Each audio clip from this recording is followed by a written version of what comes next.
इस चैनल से जुड़े रहने के लिए यूट्यूब पर रूहानी नेटवर्क को जरूर सब्सक्राइब करें और घंटी वाले बटन को भी दबा दें ताकि हर रोज आपको नई नई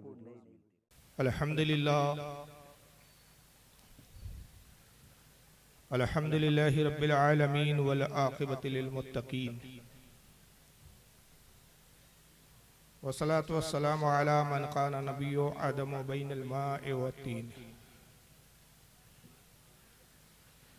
क़ाल अल्लाहु तबारक व तआला फ़िल क़ुरानिल मजीद वल फ़ुरक़ानिल हमीद या अय्युहल्लज़ीना आमनुत्तक़ुल्लाह व कूनू मअस-सादिक़ीन। सदक़ल्लाहुल अज़ीम, सदक़ा सादिक़ुल मस्दूक़ अलैहि सलातो व तस्लीम।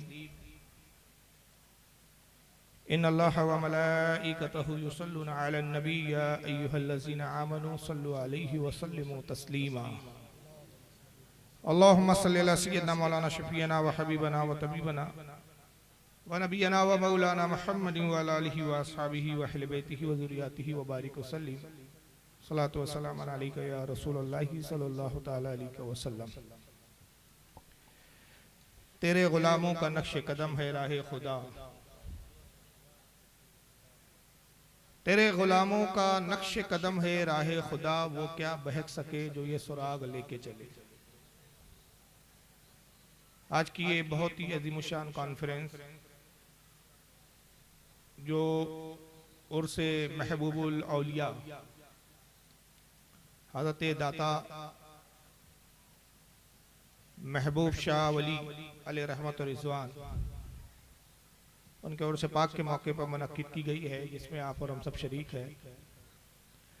और मुझसे कबल बेहतरीन आपने नातिया कलाम समात फरमाया जनाब असद इकबाल साहब से। उसके बाद एक बेहतरीन खिताब भी हुआ और इन सब पे सोने पे सुहागा हजरत नकीब अहले सुन्नत हजरत मौलाना मोहम्मद आसिफ रज़ा साहब मद्दज़िल्लहु आली, उनकी निज़ामत और नियाबत और बिलाशुबा बिला मुबालगा मैं याद करता हूँ कि इस वक्त हिंदुस्तान में निज़ामत के हवाले से जो नाम हज़रत मौलाना आसिफ साहब किबला का है, बल्कि नाम ही नहीं बल्कि अभी मामला ये है कि लोग उनसे निज़ामत के आदाब, निज़ामत का तरीका, निज़ामत का ढंग सीखते हैं। इसमें कोई मुबालगा नहीं है। मैंने बहुत जलसों में देखा है कि कई लोग उनकी कॉपी करते हैं पूरी तरह। और अगर रूम में आप बैठे आवाज़ सुने तो कई बार मेरे साथ ऐसा हुआ है कि इतना हू बहू अंदाज लोग अपना लेते हैं। अच्छों की नकल भी अच्छी होती है, मैं इसको बतौर मजम्मत नहीं तारीफी अंदाज में बयान कर रहा हूँ। ये खूबी है कि किसी को अंदाज को आदमी तभी अपनाता है जब उससे मुतासिर होता है। तो रूम में मैं बैठा हूँ, आवाज़ आती है तो मैं कई बार पूछता हूँ बानिया ने जलसा से, क्या आसिफ प्रताप गढ़ी आए हुए हैं? कहते नहीं वो नहीं है साहब, फुला है। अरे मैं कहा आवाज़ तो बिल्कुल वैसी लग रही है, अंदाज भी वही है। तो लोग कॉपी करते हैं बाकायदा।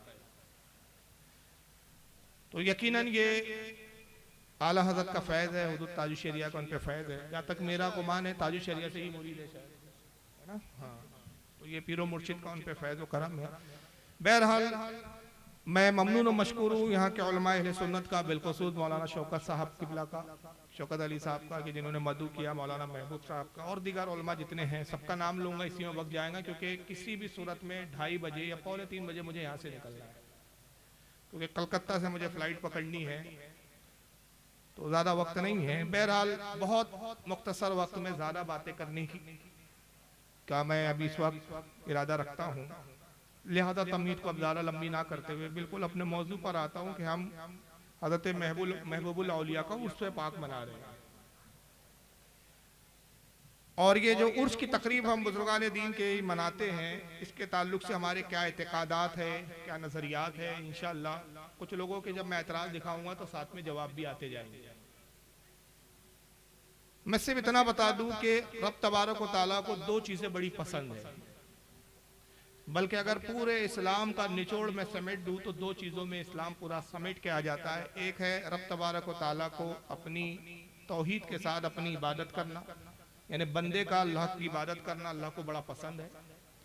और दूसरा अल्लाह के जो महबूब है उनसे मोहब्बत, उनकी ताज़ीम और इज्जत और उनकी शान और शौकत का एतराफ़। ये कुल इस्लाम का निचोड़ है।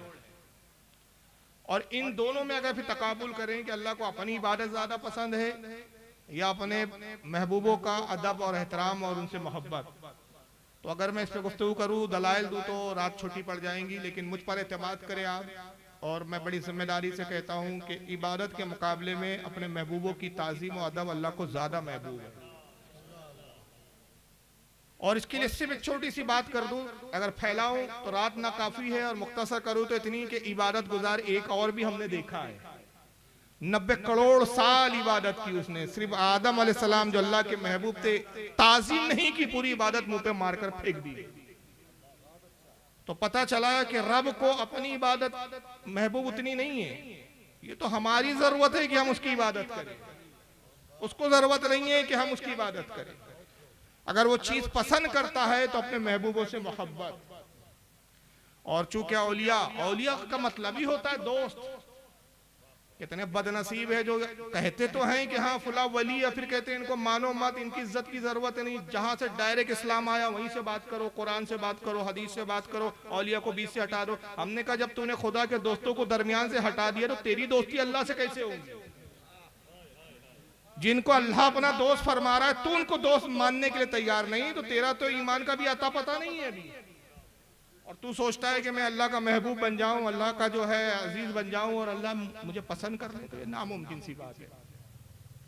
तो अल्लाह के जो औलिया होते हैं, अल्लाह ताला को अपने वलियों से बड़ी मोहब्बत होती है। मोहब्बत होती है इसीलिए उनको वली फरमाया है कि मेरे दोस्त है। और जब दोस्त बना लिया तो दोस्त क्या होता है, दोस्त की अहमियत क्या होती है? भाई जब किसी से काम निकालना हो तो हम देखते हैं कि भाई फुला साहब से काम निकालना है तो इनका करीबी दोस्त कौन है जिसके जरिए हम अपना काम निकालें। हम दोस्त तलाश करते हैं और उसको सिफारशी बनाकर अपने काम की जो है तकमील करते हैं। तो अगर अल्लाह की इनामात चाहिए, अल्लाह की नेमतें चाहिए, तो अल्लाह के दोस्तों से वाबस्तगी इख्तियार करनी पड़ेगी। अल्लाह के दोस्तों से हमें करीब होना पड़ेगा। और अगर आप अल्लाह के दोस्तों से करीब नहीं हुए, अब इसी को अगर बिदा, शिर्क और कुफ्र बताना शुरू कर दिया जाए, यानी जो ऐन इस्लाम है, जो अल्लाह की रजा का सबब है, वही अगर शिर्क हो जाए तो फिर तो अल्लाह ही मालिक है कि कौन सा इस्लाम पेश कर रहे हैं। यही वजह है कि हम अहले सुन्नत और जमात अल्लाह के दोस्तों से करीब होते हैं। और हम बहाने बनाते हैं कि कोई ऐसे तो बहाने हो कि अगर हम अपने दुनियावी मामलात में मशगूल हो जाए तो कम से कम उस बहाने से उस वली की बारगाह में हाजिर होने का मौका मिल जाए। उन्हीं बहानों में से एक उर्स की तकारीब होती है कि अगर ये उर्स खत्म कर दिए जाए तो फिर लोग सालों बाद औलिया की तरफ तवज्जो नहीं देते। लेकिन ये एक ऐसे मौके होते हैं कि लोग फ्यूज की तलब में उर्स के मौके पर उस बुजुर्गान दीन की जो है कुर्बत को इख्तियार करते हैं, उनकी बारगाह में हाजिर होते हैं। लेकिन जैसा कि मैंने अर्ज किया कि अब इसी को शिर्क कहा जा रहा है। इसके हवाले से एक बहुत बड़े स्कॉलर गुजरे हैं और मुझे पता है कि यहाँ पर बंगाल में उनको एक ज़माने में बड़ा पसंद किया जाता था। अब ये अलग बात है कि वो इस वक्त जो है मुल्क बदर हो चुके हैं या वो खुद ही फरार हो चुके हैं। मेरा इशारा आप समझ गए होंगे, जाकिर नाइक साहब। तो इनकी जरा आप बेअदबी का अंदाज देखिए। असल में होता क्या है कि लोग मजमे से मरूब होते हैं, कभी लिबास से मरूब होते हैं, कभी बोलचाल से मरूब होते हैं। अच्छी इंग्लिश बोलते हैं तो लोग समझते बहुत काबिल है, कोट और टाई पहनते हैं तो लोग समझते हैं कि बहुत पढ़े लिखे हैं। मैं हमेशा कहता हूं किसी गधे को अगर टाई और कोट पहना दो तो उससे काबिल नहीं हो जाता। और अगर हमारे अहले सुन्नत का कोई आलिम दीन इल्म का कोहे हिमालय हो, सादा लिबास में बैठा है तो उससे वो जाहिल और अनपढ़ नहीं हो जाता। आदमी जब तक बोलता नहीं है ऐब हुनर खुलते नहीं है।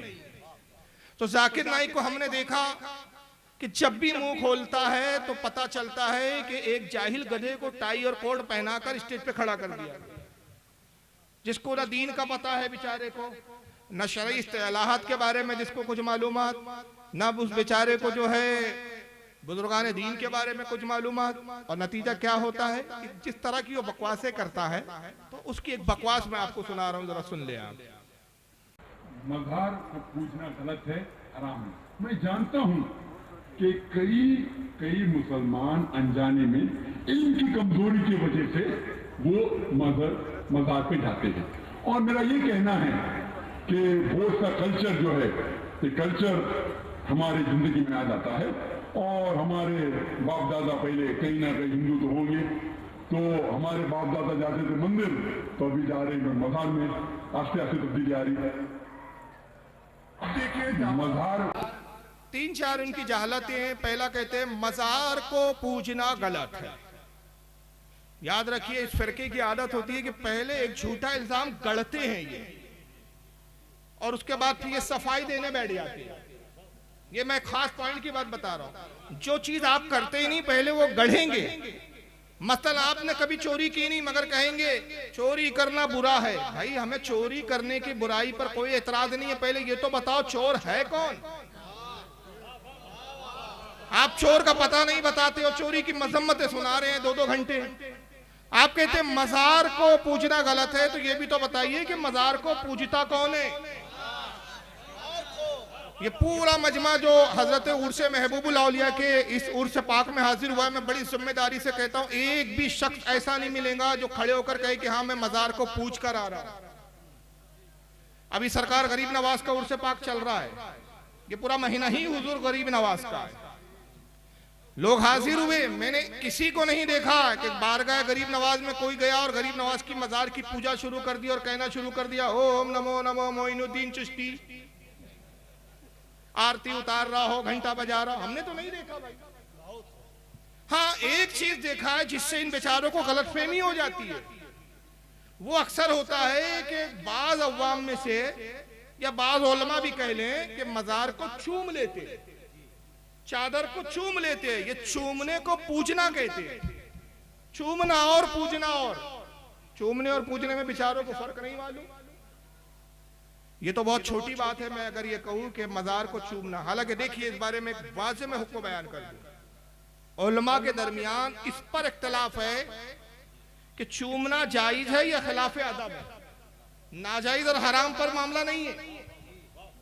किसी हमारे अहले सुन्नत के आलिम ने चूमने को हराम नहीं कहा, किसी हमारे अहले सुन्नत के आलिम ने इसको नाजायज नहीं कहा। हाँ अदब के खिलाफ है, खिलाफ औला है या खिलाफ औला नहीं है, इस पर गुफ्तगू है। आला हज़रत फाज़िल बरेलवी चूंकि बड़े बाअदब वाक़े हुए हैं, वो कहते हैं कि मेरा फतवा तो ये है कि मजार से 4 हाथ दूरी पर खड़े रहो, यही बेहतर है।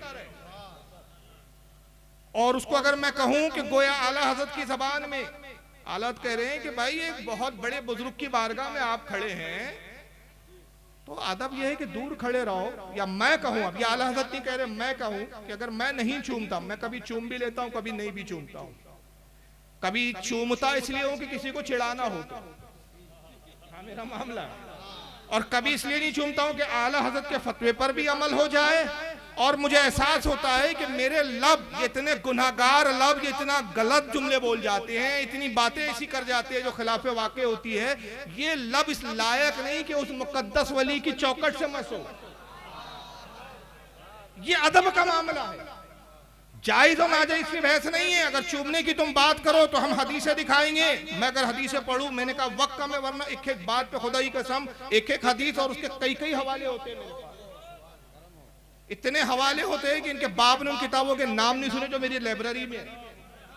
अगर जो लोग मेरी तकरीरें, हॉल वाली तकरीरें सुनते हैं, उन्होंने देखा है, वो सुनते हैं जो लोग रेगुलर सुनते हैं। हॉल की तकरीरें जो मेरी होती है, मखसूस मैं अपनी लाइब्रेरी में बैठ के किसी खास मौजू पर जब मैं खिताब करता हूँ तो एक एक हदीस पर 20-20, 30-30, 40-40 किताबों के हवाले देता हूँ। क्यों किताबें लाद दो तो ये मर जाए। सिर्फ एक हदीस सुना दूं, इमाम हाकिम ने अल-मुस्तदरक में लाया कि हजरत अबू अय्यूब अंसारी रज़ियल्लाहु ताला अन्हु रसूलुल्लाह के रोजे को बोसा देते थे। और जब एक मरतबा वो रसूलुल्लाह के रोजे को बोसा दे रहे तो उस वक्त का एक बहुत बड़ा वहाबी मरवान इब्न हकम आता है और उसने आके कहा कि शख्स क्या कर रहा है तू। मतलब उसका जुमला यही था कि शिर्क कर रहा है या बिदअत कर रहा है। शिर्क और बिदअत रसूल की मज़ार के साथ। कहा कि तू क्या कर रहा है, ये क्यों रसूलुल्लाह के कब्र पे अपने सर को झुका के रखा हुआ है। तो हज़रत अबू अय्यूब अंसारी रज़ियल्लाहु ताला ने सर उठाया और इरशाद फरमाया, नाम हाँ मैं जानता हूँ मैं क्या कर रहा हूँ। जी तो रसूलुल्लाह सल्लल्लाहु अलैहि वसल्लम वलम आतिल हजर, मैं रसूलुल्लाह की बारगाह में मुलाकात के लिए आया हूँ, किसी पत्थर के ढेर के पास नहीं आया हूँ। तू जाहिल हमें सहाबी रसूल को बताएगा शिर्क और उसका फर्क क्या होता है, तौहीद का फर्क। हम जानते हैं कि हम क्या कर रहे हैं। और यही हजरत अब्दुल्लाह इब्न उमर रदियल्लाहु ताला अन्हु, इसको इब्न तैमिया ने भी अपनी किताब अल वसीला में लिखा है। और अगर हमारे अहले सुन्नत के उलमा की बयान करूं तो लंबी फहरिस्त है कि इस हदीस को कितने कितने मुहद्दिसीन ने लिखा है, मगर इब्न तैमिया के इनके घर का मैं हवाला दे रहा हूं कि इब्न तैमिया ने किताब अल वसीला में लिखा कि हजरत अब्दुल्लाह इब्न उमर रदियल्लाहु ताला अन्हु की आदत करीमा थी कि जब आप सफर पर निकलते तो रोज़े रसूल पर पहले हाजिर होते, हुजूर की बारगाह में हाजिर होकर बड़े अदब से सलाम करते, अस्सलाम वालेकुम या रसूल अल्लाह। देखिए जवाब भी आ रहा है, कहता है मैं जानता हूं कि कुछ लोग गलती की बुनियाद पर, जहालत की बुनियाद पर, कम इल्मी की बुनियाद पर कब्रों पर जाते हैं और ये सहाबा का अमल है कि रसूल के रोजे पर हाजिर हो रहे हैं। हज़रत अबू अय्यूब अंसारी हाजिर होते हैं, अब्दुल्लाह इब्न उमर हाजिर होते हैं, हुजूर के रोजे के करीब आते हैं, कहते हैं अस्सलाम वालेकुम या रसूलल्लाह। हज़रत अबू बकर सिद्दीक की कब्र मुबारक के करीब आते हैं, कहते हैं अस्सलाम वालेकुम या अमीरुल मोमिनीन अबा बकरीन। फिर हज़रत उमर अपने वालिद की कब्र के पास आते, कहते हैं अस्सलाम वालेकुम या अबा, ऐ वालिद साहब आप पे सलाम हो। और रावी हदीस अब्दुर्रहमान कहते हैं, अब्दुर्रहमान अलकारी, वो फरमाते मैंने एक बार नहीं, दो बार नहीं, बारहा हमेशा देखा कि हुजूर की कब्र पर, वालिद की कब्र पर, अबू बकर सिद्दीक की कब्र पर सलाम करने के बाद मस्जिद नबवी के उस मिंबर के पास आते जिस पे सरकार जलवागर होते और उस मिंबर पे बोसा देते। पूछता कोई कि आप क्या कर रहे, कहा जानते नहीं इस पे रसूलुल्लाह का जिस्म अथर लगा है, इसलिए मैं इसे चूम रहा हूं। ये चूमने को पूजना कहते हैं बेचारे, यानी जो रसूल से करीब रहे वो तौहीद को और शिर्क के इम्तियाज और फर्क को ना समझ सके। ये जाकिर नाइक साहब टाई पहन के गधे साहब आप समझ रहे हैं। तो चूमना और होता है और पूजना, और खुदा की कसम कोई सुन्नी किसी मजार को पूजता नहीं। हम मजारों का अदब करते हैं, एहतराम करते हैं, और यह एहतराम इसलिए करते हैं कि रसूलुल्लाह ने हमें एहतराम करने का हुक्म दिया है। सुनाने अबू दाऊद की हदीस है, हज़रत इब्ने हज़म, अब्दुल्लाह इब्ने हज़म कहते हैं मैं एक कब्र से टेक लगा के बैठा था, हुजूर ने देखा और जलाल में फरमाया इब्ने हज़म हट, ना तू साहिब कब्र को तकलीफ दे, ना साहिब कब्र तुझे तकलीफ दे।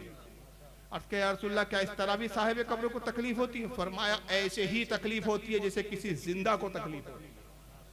कब्रों के अदब का हुक्म दिया गया है। हज़रत अबू हुरैरा कहते हैं कि मेरे नजदीक ये आसान है कि मैं तलवार पर चलकर गुजर जाऊं, ये आसान है कि मैं आग के शोलों पर नंगे पैर गुजर जाऊं, मगर उससे कई गुना ये मेरे नजदीक ज्यादा शदीद है कि मैं किसी मोमिन की कब्र पर पैर रख दूं। क्यों भाई, कब्री पे पैर रखने से क्या आपको तकलीफ है? मिट्टी का तो ढेर है आखिर। नहीं, उन्होंने बता दिया 1400 साल पहले अकीदा। अब हज़रत अबू अय्यूब अंसारी ने वाज़े लफ्जों में कहा कि वलम आतिल हजर, मैं पत्थर के ढेर के पास नहीं आया हूँ। उनकी निगाह देख रही थी आने वाले जमाने में एक ऐसा बदबख्त आएगा जो तक़वतुल ईमान नाम की किताब लिखकर हुजूर की कब्र को मिट्टी का ढेर कहेंगा मरकर मिट्टी में मिल गए माँ। तो अंदाजा लगाइए, जाकिर नाइक को आप स्कॉलर समझते हैं, और हालत यह है कि उसके बाद फिर दूसरी चाहलत की उन्होंने कहा मैं जानता हूं कि कल्चर जब आपस में मिक्सअप हो जाता है, देखिए जुमले यही थे ना कि बार बार दिखाऊंगे, याद रखिए जुमलों को जब मैं वीडियो दिखाऊं। कहा कि हमारा जो कल्चर है मिक्स हो जाता है। हमारे बाप दादा पहले कहीं ना कहीं तो हिंदू थे, माफ करना हमारे बाप दादा हिंदू थे।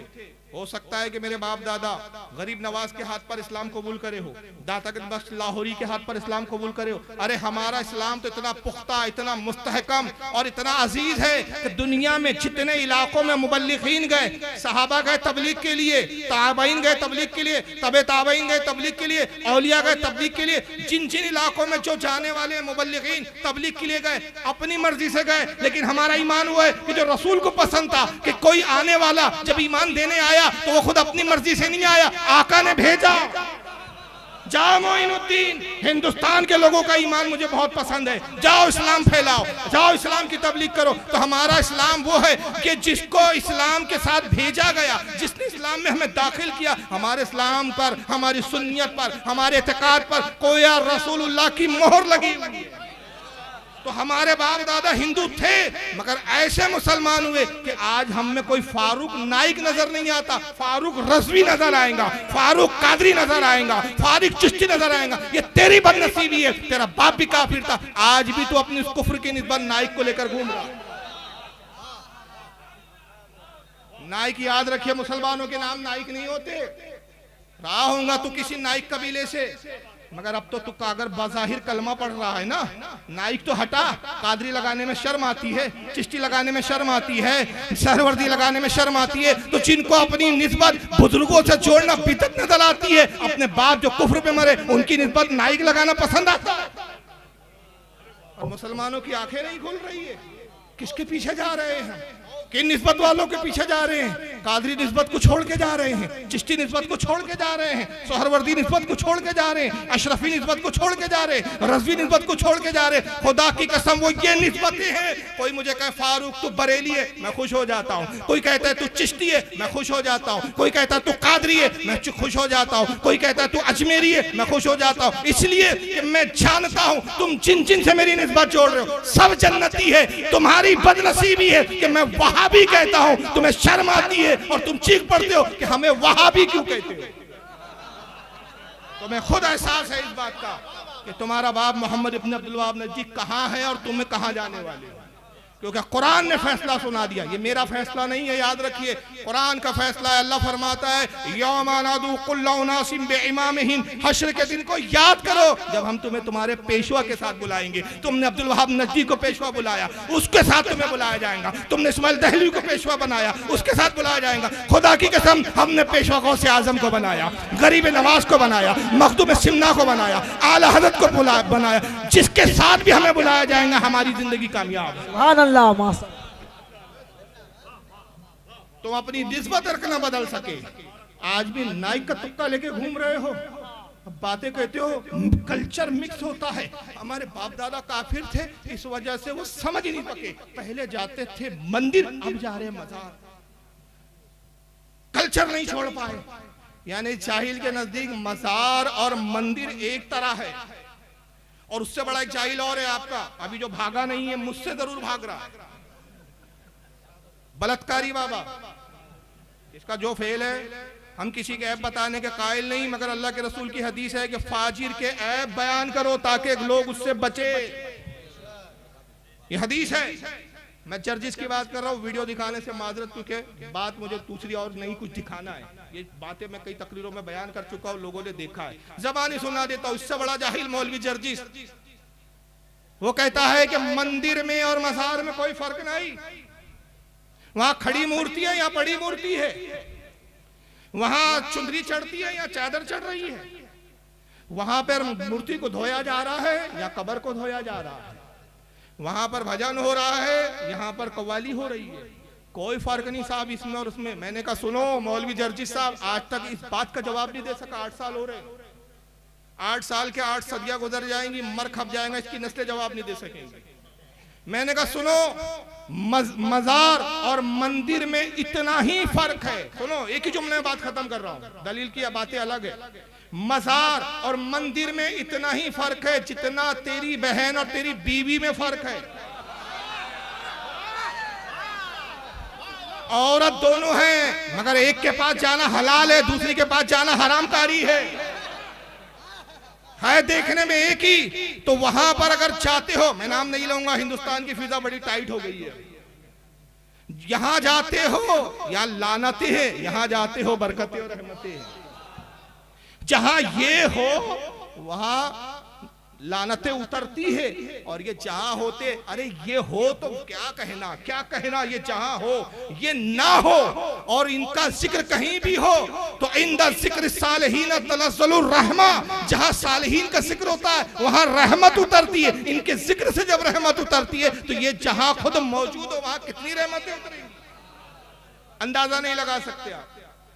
मगर जर्जी साहब और इनका देख लीजिए, महराज रब क्या नाम है, नाइक साहब का, दोनों कहते हैं कि साहब पहले जाते थे मंदिर बाप दादा, अब जा रहे हैं मजार। और मैं जानता हूं कल्चर मिक्स हो जाता है, तो जब कल्चर मिक्स हो जाए तो जाना नहीं चाहिए फिर, क्योंकि शिर्क है। मजार को बनाना फिर जो है उन्होंने कह दिया साहब हराम है। मैं इसके जवाब में सिर्फ एक बात अर्ज करता हूं, मजार पर जाना शिर्क तो बहुत दूर की बात है, रसूलुल्लाह की सुन्नत है, और सुन्नत शिर्क हो सकती है। जो शिर्क खत्म करने आया हो उसका फेल शिर्क हो सकता है। जो तसव्वुर करे, मैं कहता हूं वो काफिर है। नबी शिर्क मिटाने आए हैं, शिर्क को फरोग देने नहीं आए। आका सल्लल्लाहु अलैहि वसल्लम की सुन्नत कैसी है? असहाबे बद्र की कब्रों पर, मज़ारों पर गए सरकार, असहाबे ओहद की कब्रों पर गए।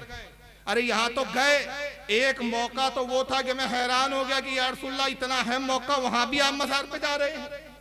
वो मौका था कि खुदा ने बुलवाया, यही मेराज का मौका है, यही रजब का मौका है, यही वो महीना है जब आका को बुलाया गया, यही रजबुल मुरज्जब। आका को अल्लाह ने बुलाया, हुजूर दीदार खुदा के लिए जा रहे हैं। मगर एक मकाम पर हजरत जिब्रील रोक के कहते हैं कि या मोहम्मद ठहर जाइए, जिब्रील अल्लाह से मिलना है। मैं इसको यूं पेश करता हूं, अभी फिलहाल हुजूर ताजुश शरिया पर्दा फरमा गए, लेकिन अभी आप तस्वुर की दुनिया में जाए और समझे कि अभी हयात है, और हमारा अकीदा है कि हयात है, हर वली हर बुजुर्ग हयात होता है, लेकिन ज़ाहिरी हयात है। मान लीजिए कि वो मैं बंगाल आया और पता चला कि कुछ ही दूर पर, थोड़े ही 2-4 किलोमीटर दूर हुजूर ताजुश शरिया का कयाम है। उनको भी पता चला कि भाई फारूक रज़वी साहब बंगाल आए हुए, तो उन्होंने अपने खादिम को भेजा, कहा कि देखो फारूक मियाँ आए हुए, जाओ उनको इत्तला दो कि कुछ काम है, कुछ बातचीत करना है, कुछ मशवरा करना है, कुछ बातें सुनाना है, कुछ नसीहत करनी है, बुला लाओ।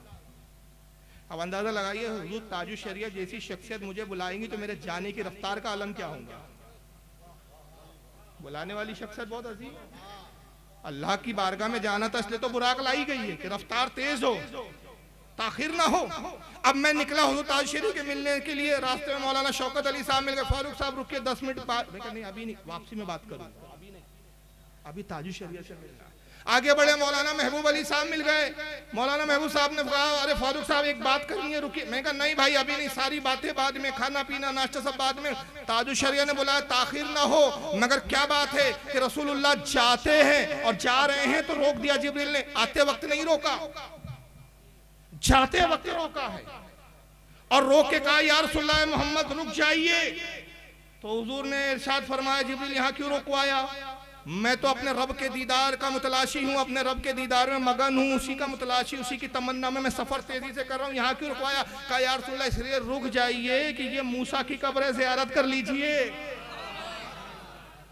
और आका ने सिर्फ इतना नहीं कहा, सही मुस्लिम की हदीस है, कोई माइकल आली इस हदीस को चैलेंज नहीं कर सकता, क्योंकि सियासत्ता का बड़ा इन पे जो है सवार रहता है, सियासत्ता से हदीस दिखाओ, सियासत्ता से हदीस दिखाओ। तो सही मुस्लिम की सही हदीस है, हुजूर ने सिर्फ इतना नहीं कहा कि मैं मूसा की कब्र पर आया, दुआ की और चला गया, नहीं, बता दिया कि साहिब कब्र की कैफियत क्या होती है, साहिब कब्र का मकाम क्या होता है, नेक जो कब्रों में होते हैं उनका दर्जा और उनका मकाम और उनकी अज़मत क्या होती है। आका फरमाते मररतु अला कब्र मूसा वहुवा काइम युसल्ली, जब मैं मूसा की कब्र पर पहुंचा तो मैंने देखा मूसा अपनी कब्र में खड़े हैं और नमाज पढ़ रहे हैं।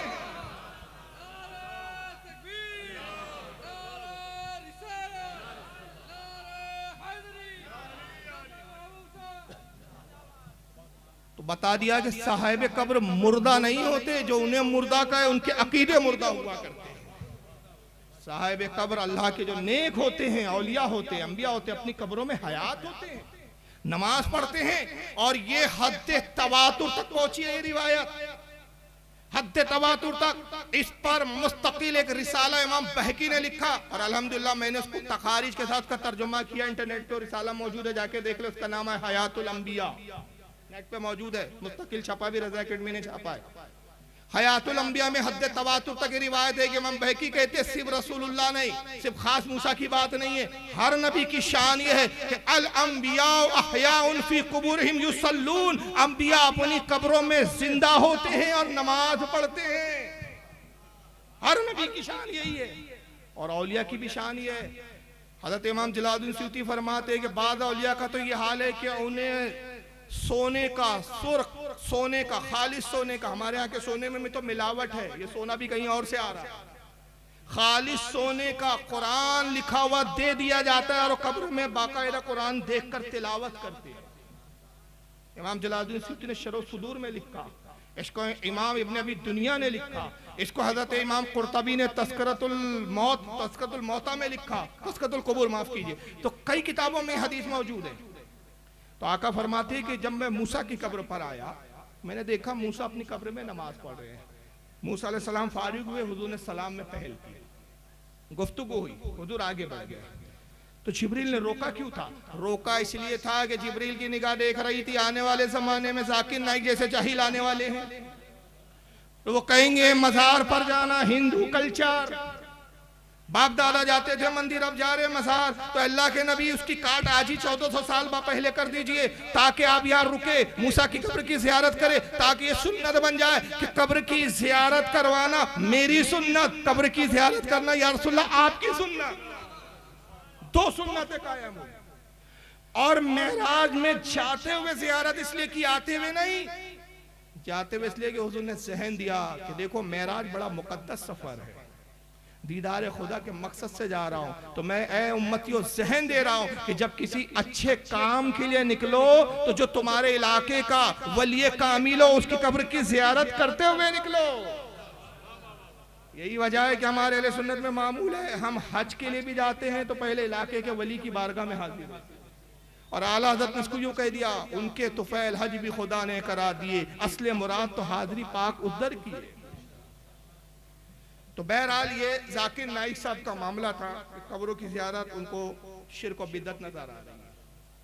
और फिर इस पर एक एतराज और होता है, चूंकि हजरत महबूबुल औलिया जिनका मुर्स मना रहे, मुझे बताया गया कि मजसूब बुजुर्ग थे, तो एक तबका ऐसा है कि जो मजसूबियत का ही इनकार कर देता है, और फिर ऐसी ऐसी तौहीनें और ऐसी ऐसी बदतमीजियां करते हैं ये लोग, जिसको सुनने के बाद आदमी हैरान हो जाता है कि यार ये लोग वाकई मुसलमान हैं या इनको मुसलमान कहना भी दुरुस्त है या नहीं।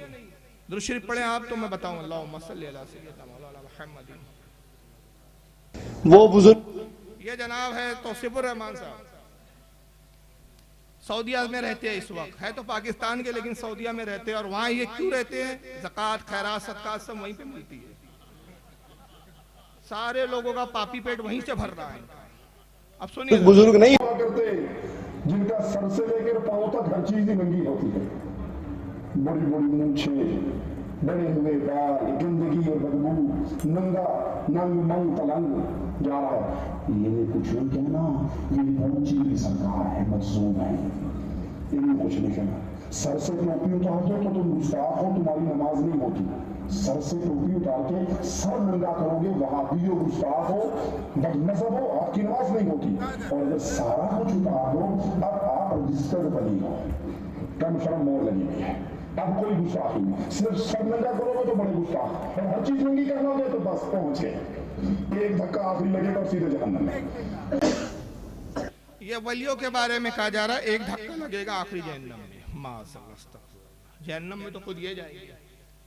याद रखिए, मज्जूब वली उसे कहा जाता है जो होश और हवास में नहीं होता, जाहिरी दुनिया के होश में नहीं रहता, याद इलाही में मगन होता है और अल्लाह की याद में इतना डूबा होता है कि उसको दुनिया और माफिया का होश नहीं होता। हज़रत कहते हैं कि जो होश में ना हो वो क्या ना करे। एक ही मुस्लिम मिसरे में मसला हल कर दिया। बाद मज्जूब औलिया ऐसे मिलेंगे कि कपड़े पहनने का होश नहीं है, उनका कुछ सतर जाहिर हो जाता है बाज़ औक़ात, या घुटने खुले हुए बैठे अपनी धुन में। अब चूंकि इन्होंने हदीसों को पढ़ा नहीं बेचारों ने, तो एतराज करने बैठ गए और एतराज ये किया कि साहब वो अल्लाह का वली नहीं होता, मूछें बड़ी बड़ी हैं, गंदा संदा बैठा हुआ है, लिबास का होश नहीं है, वो अल्लाह का वली नहीं होता। टोपी उतार दो तो तुम गुस्ताख कहते हो, यहाँ तो सब उसने उतार दिया, नंगा पड़ा हुआ, फिर भी वली कह रहे हो। जनाब वो होश में नहीं है, और शरीयत जो है बेहोश आदमी पे हुक्म नहीं लगाती। आपने टोपी उतारी तो आप भी बेहोश है क्या? समझ रहे आप भी मजदूब है क्या? अगर मजदूब हो तो फिर टोपी ना पहने तो हम नहीं बोलेंगे, मगर होश में और टोपी नहीं पहन रहे तो फिर एतराज किया जाता है कि भाई बेअदबी है। चलिए बहरहाल इनको रखिए। इसी बात को एक दूसरे मौलवी साहब ने भी कुछ दूसरे अंदाज में बयान किया है। इनका नाम है जावेद उस्मान, कर्नाटक के। कभी एक दूसरा नाम क्या? मजजूब। मजजूब, ये एक मजजूब थे। क्या थे? एक मजजूब थे। मजजूब का असल में मतलब जज से मजजूब आया। जज का मतलब है जैसे स्पंज वगैरह क्या था, पानी को जज कर लेता है, वैसे इन्हों अल्लाह को जज कर लिए गए, वैसे इन्हों अल्लाह को जज कर लिए गए, खींच लिए। क्या पावर था कि उनके अंदर मालूम नहीं। रोक रोक के बोलूंगा तो भूल जाऊंगा। तारीफ ही उल्टी बता दिया बेवकूफ ने।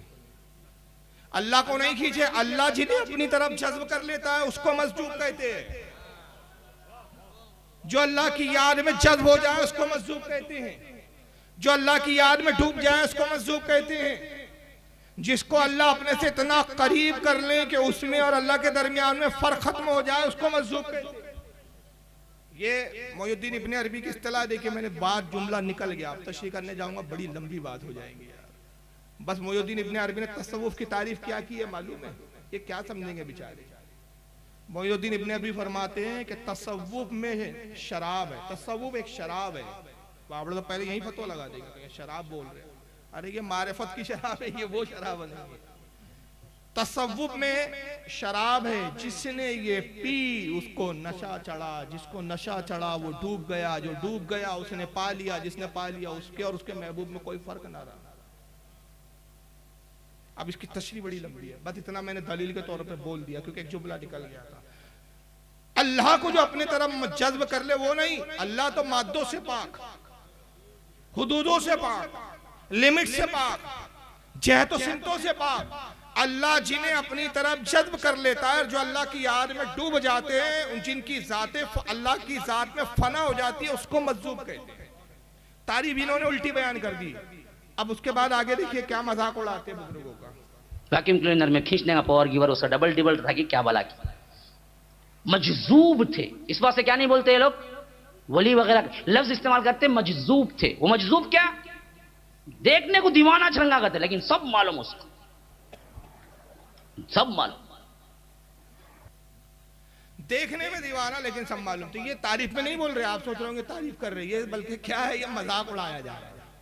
क्या कर रहे हैं, ये मजाक उड़ा रहे हैं। आइए मजजूब का जिक्र कहाँ है मैं बताता हूँ आपको, सही मुस्लिम के अंदर है, देख लीजिए स्क्रीन पे, और इनके घर की छपी हुई दिखा रहा हूँ। दारुस्सलाम सऊदी अरब रियाद का जो नुस्खा उसकी हदीस है। किताबुल बर्रे वस्सिलाती वल अदब, ये बाप का नाम है, इमाम मुस्लिम ने जो रखा, और इसके अंदर जो बाब लाया, ये किताब का नाम है, बाप का नाम है फज़्ल ज़ुफ़ाई वल खामिलीन।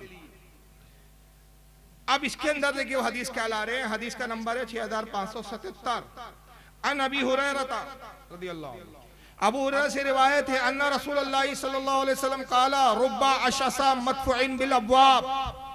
अबू हुरैरा रज़ियल्लाहु ताला अन्हु कहते हैं कि अल्लाह के रसूल सल्लल्लाहु अलैहि वसल्लम ने इरशाद फरमाया, कितने ही ऐसे लोग हैं कि जिनका हाल पुरागंदा, पुरागंदा यानी मैले कुचले, लिबास मैले, दाढ़ियां बड़ी हुई है, मुझे ये पुरागंदा लफ्ज में सारी चीजें आ गई, जिनके बाल बिखरे हुए, और मदफूइन बिल अब्वाब, जिनको दीवाना समझ के लोग दरवाजों से धुतकार देते हैं, जिनको लोग दीवाना समझते हैं, दरवाजों पे खड़े रहना जिनका गवारा नहीं करते, ये मजजूब है कि देखने में गंदे संदे दरवाजों से धुतकारे जा रहे हैं, मगर उनका मकाम के आगे आका कहते लो अक़सम अलल्लाहि लअबर्रा, मकाम वो है कि अल्लाह पर भरोसा करके कसम खा ले, अल्लाह उनकी कसम को पूरा फरमा देता है।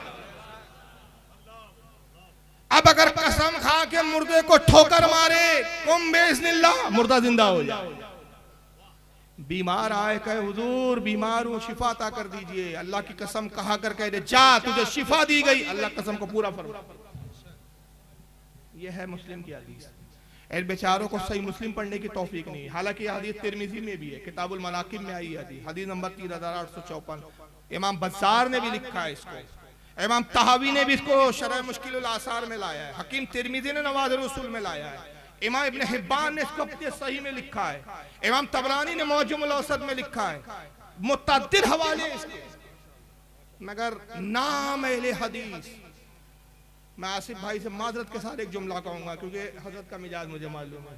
एक जलसे में हम थे, मैंने वहाँ काफी बहुत शिद्दत से रद्द किया, तो जलसे के बाद मुझसे कह रहे थे फारूक भाई आज थोड़ा अंदाज अलग था, और आप यार थोड़े पढ़े लिखे हो, मैं LLB भी किया हूँ, लायर भी हूँ, दुनियावी तालीम भी है, दीनी तालीम भी है, तो यार आज अंदाज कुछ और था। तो इसलिए मैं ये जो जुमला भी कहने जा रहा हूँ तो माजरत के साथ कि कोई ख्वाहिशा औरत, अब पता नहीं ये बंगाल वाले समझ रहे नहीं कि जुमला, कोई ख्वाहिशा औरत अपना नाम तकद्दुस बानो रख दे, बस इससे अच्छे अदब में नहीं बोल सकता। कोई ख्वाहिशा औरत अपना नाम तकद्दुस बानो रख ले तो नाम रखने से वो ख्वाहिशा तकद्दुस बानो नहीं होती। तो चंद जाहिल जिनकी हदीसों पे नजर नहीं अपना नाम अहले हदीस रख ले तो अहले हदीस नहीं बन जाते। अहले हदीस बनने के लिए हदीस का जानकार बनना पड़ता है। इन बेचारों को ये हदीस नहीं मिली। और आइए मजहब का जरा मकाम भी देखें। ये तो दुनिया की हालात थी कि दरवाजों से धुतकारे गए, बाल बिखरे हुए थे, लोग दीवाना दीवाना पागल मजनून समझ रहे थे। मगर आइए जरा उनका एक मकाम क्या है। सुनाने इब्ने माजा, ये भी इन्हीं बेचारों के आके छपी हुई है। मुझे लगता पैसे कमाने के लिए छापते बेचारे, ये लोग पढ़ते नहीं है। सुनाने इब्ने माजा किताब ज़ुहद और हदीस नंबर 4115, बाप मन ला युबाहु लहू। तर्जमा होता जिनकी लोग परवाह नहीं करते, जिनकी परवाह ना की जाए। हदीस नंबर 4115, अन मुआज़ इब्न जबल क़ाल क़ाल रसूलुल्लाह सल्लल्लाहु अलैहि वसल्लम अला उख़बिरुका अन मुलुकिल जन्नह। मुआज़ इब्न जबल कहते हैं कि रसूलुल्लाह सहाबा के दरमियान बैठे और सहाबा से फरमाया, आका ने, ऐ मेरे सहाबा की जमात, क्या मैं तुम्हें जन्नत के बादशाहों की खबर ना दूं? जन्नत में बादशाहत किनकी चल रही है? कौन जन्नत में बादशाह होंगे? किनकी मानी जाएंगी? किनका हुक्म चलेगा? अला उख़बिरुका अन मुलुकिल जन्नह, क्या मैं तुम्हें जन्नत के बादशाहों की खबर ना दूं? कुल तो बला। सहाबा ने अर्ज़ किया, अल्लाह के नबी जरूर जरूर जन्नत के बादशाहों के बारे में बताया। काला रजुलुन ज़ईफ़ुन, कहा जन्नत के बादशाह वो होंगे कि दुनिया में तुम देखोगे तो ज़ईफ़, कमजोर, मुस्तज़अफ़ुन, नातवा, नातवा हड्डियां दिख रही है बदन, जिस्म का पेट धंसा हुआ, ज़ुतिमरैन, लिबास फटे पुराने बोसीदा, लिबास पुराने बोसीदा, ला युबाहु लहू, जिनकी लोग परवाह नहीं करते, लोग दीवाना पागल मजनून समझते हैं। लो अक़समा अलल्लाहि ला अबर्रा, मगर मकाम वही है कि अल्लाह पर एतमाद करके कसम खा ले, अल्लाह उनकी कसम को पूरा फरमाए। ये हदीस का शायद ये जुमले पे आपने तवज्जो नहीं दी, जन्नत के बादशाह। इस हदीस को समझाने के लिए बस एक छोटा सा वाकया बताऊंगा। बगदाद का माहौल है, हारून रशीद खलीफा वक्त है, बेगम जुबैदा के साथ सैर के लिए निकलते हैं। वक्त का एक दीवाना मजदूब रेत के टीले पर बैठा हुआ है, रेत की झोपड़ियां बना रहा है। दुनिया बहलुल दाना कहती है, नाम बहलुल दाना, हरकतें नादानों की तरह। ला युबाहु लहू, लोग परवाह नहीं करते, शहर से बाहर है। पूरी हदीस का जोग्राफिया उसी में आ गया। ज़ईफ़ुन, कमजोर भी नजर आते हैं, मुस्तज़फ़ुन, नातवा है, ज़ुतिमरैन, लिबास फटे पुराने बोसीदा, लोग परवाह नहीं करते। बगदाद से बाहर रेत के टीलों पे बैठे हैं और वो रेत के तूदों को जमा करके झोपड़ियां बनाते हैं, छोटे छोटे झोपड़ियां बना के रखे। जुबैदा ने देखा बग्गी में सैर कर रहे हैं, हारून रशीद से कहती है कि बग्गी रुकवा दीजिए। बग्गी रुकी गई, जुबैदा उतरती है। उस वक्त की टनटनाटन सुननी थी जुबैदा। आने के बाद बुजुर्ग के करीब आई, सलाम किया, अस्सलाम वालेकुम। वो हजरत बुजुर्ग जो थे बहलुल दाना अपने काम में मसरूफ है, बगैर सर उठाए जवाब दिया, वालेकुम अस्सलाम। मलिका कहती है, हुजूर आप क्या कर रहे हैं? फरमाते हैं कि देख नहीं रही है, जन्नत के महल तामीर कर रहा है। तो जुबैदा खुश अकीदा थी, आज का वहां भी होता, कहते देखो पागल है ये, मट्टी के तूदे बना रहा है जमीन पर और जन्नत के महल बता रहा है इसको। लेकिन वो खुश अकीदा सुननी थी। कहने लगी, हुजूर जन्नत का महल मुझे भी अता कर दीजिए। कहा जुबैदा फ्री में नहीं देंगे, अगर जन्नत का महल चाहिए तो खरीदना पड़ेगा। कहा हुजूर कीमत देने के लिए तैयार हूं, बताएं क्या कीमत है? फरमाया 1 दिरहम, चांदी का 1 सिक्का। जुबैदा ने 1 रुपए का निकाला सिक्का, हजरत बहलुल दाना की हथेली पे रख दिया। बहलुल दाना ने सिक्का लिया और वो जो झोपड़ी एक बनाई हुई थी उसको आगे कैसा खचका के उसको तोड़ दिया और कहा, जा ऐ जुबैदा ये महल जन्नत का तेरा हुआ। बात खत्म हो गई, महल पर लौट आए। हारून रशीद जुबैदा से कहते हैं कि मलिका, एक फकीर को, एक दीवाने को 1 रुपया देके ज़ाय कर दिया, किसी गरीब मिस्किन को देती कुछ काम आ जाता। वो रुपये की कदर क्या जाने, कुछ देर हथेली पे उछालेगा, खेलेगा, फेंक देंगे। जुबैदा कहती है, अमीरुल मोमिनीन जाने दीजिए, हमारे पास तो अल्लाह ने इतनी दौलत दी है, 1 रुपये की क्या वैल्यू है। बात खत्म हो गई। रात का वक्त आता है, हारून रशीद अपने ख्वाबगाह में अपने नींद के कमरे में सो रहे हैं।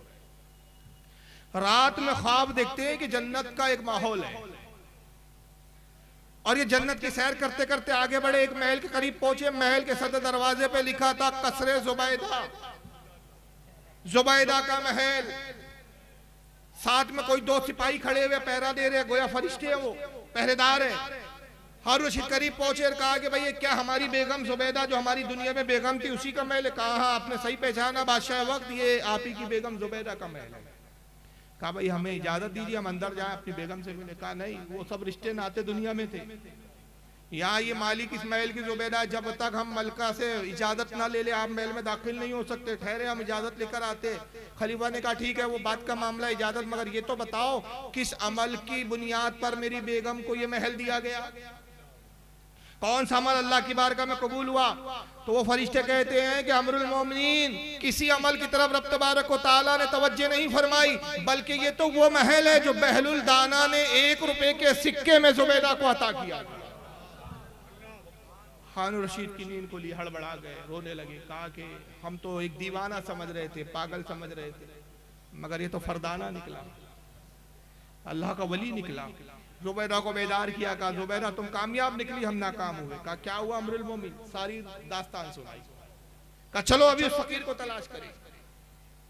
अब फकीर को तलाश करने निकले, मगर हजरत बहलुल दाना का पता नहीं है। वजह यह है कि दीवानों की कोई एक जगह एक मंजिल नहीं होती, बल्कि मैं इस वक्त पे ऐसे मौके पे एक जुमला कहता हूँ कि दीवाने वो होते हैं खुदा की याद के, ये दीवाने, ये मजलूबीन वो होते हैं, ये जहाँ बैठते हैं वहाँ आबादियाँ बसा देते हैं, और जहाँ से ये नाराज होकर उड़ जाते हैं वहाँ से आबादियाँ वीरान हो जाया करती है। तो ये आबादी के मोहताज नहीं होती, आबादी इनकी मोहताज होती है। अब बहरहाल उनको तलाश कर रहे हैं। एक दिन पूरा गुजर गया, बहलुल दाना का पता नहीं चला। दूसरा दिन तलाश किया, दोपहर के वक्त बहलुल दाना एक टीले पे नजर आया। वही मिट्टी के तूदे हैं, वही मिट्टी का टीला है, बहलुल दाना वही भी इस तरह झोपड़ियां बना रहे। बादशाह ने देखा, खुश हो गए, बग्घी से उतरे, सलाम किया। हजरत ने फिर उसी तरह जवाब दिया। कहा हुजूर आप क्या कर रहे हैं? कहा देखता नहीं बादशाह, महल बना रहे हैं जन्नत।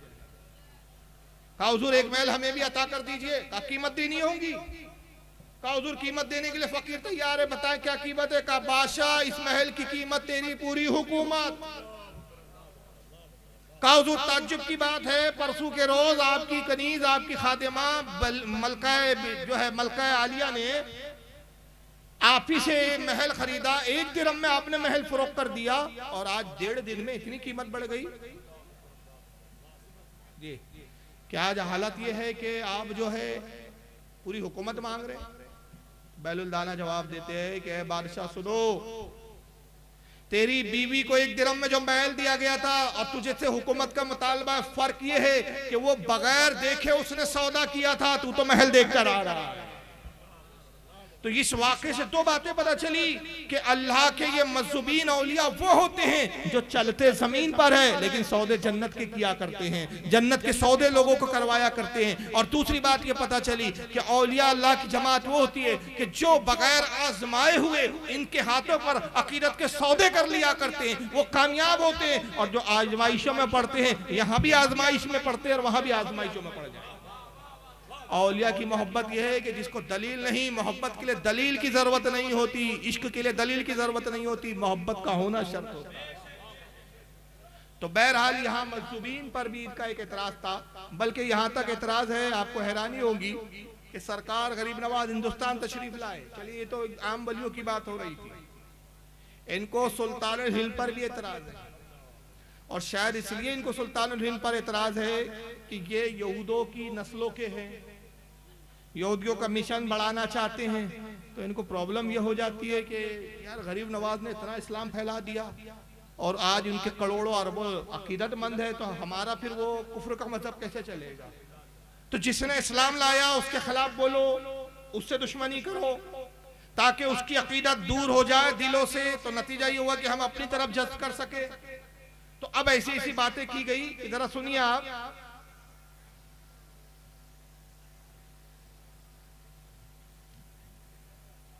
ये एक साहब है जलालुद्दीन, जो साबिक, एक मिनट,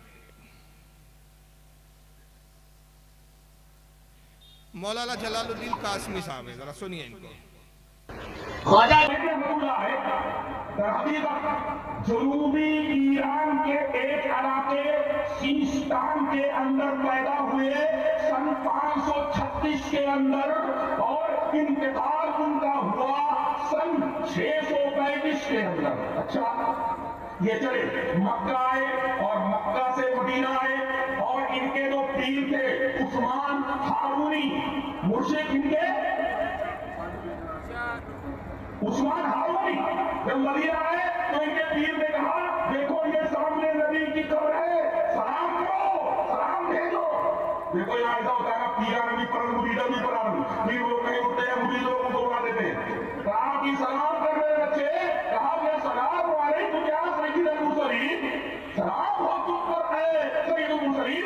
कब्र से आवाज आई वालेकुम सलाम या सुल्तान हिंद। पीरा नबी पर मुरीदा भी पर ये लोग नहीं उठते हैं, मुरीद लोग उनको उड़ा देते हैं। यार सुल्तान हिंद, अच्छा कहाँ तक मामला है? कब्र से जवाब आने का बिल्कुल सही नहीं, इसलिए के बाद हदीस के खिलाफ है। हदीस हदीस इस तरह हजरत इमाम मुस्लिम रहमतुल्लाह इस हदीस का कैसे किताब बनाई करता है। हजरत अबू हुरैरा फरमाते हैं कि जनाब मोहम्मद रसूलुल्लाह सल्लल्लाहु अलैहि वसल्लम ने इरशाद फरमाया कि मैं क़यामत के दिन तमाम औलाद आदम का सरदार और सबसे पहले मेरी कब्र फटेगी। इसका मतलब क़यामत से पहले, सूरह इसराफील से पहले आपकी कब्र फटेगी ही नहीं, और जब कब्र फटेगी ही नहीं तो जवाब बाहर आने का सवाल पैदा नहीं होगा। हदीस से पास साबित हुआ ये कहानी बनाई गई है। पीला नबी पर तो मुझ लोगों पर तीन लोग नहीं उठे, बुरी लोगों को उड़ा देते हैं। ये वाकया बताया हुआ है मनगढ़ंत।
एडवोकेट फैज साहब जरा सुनिए इनकी जानना।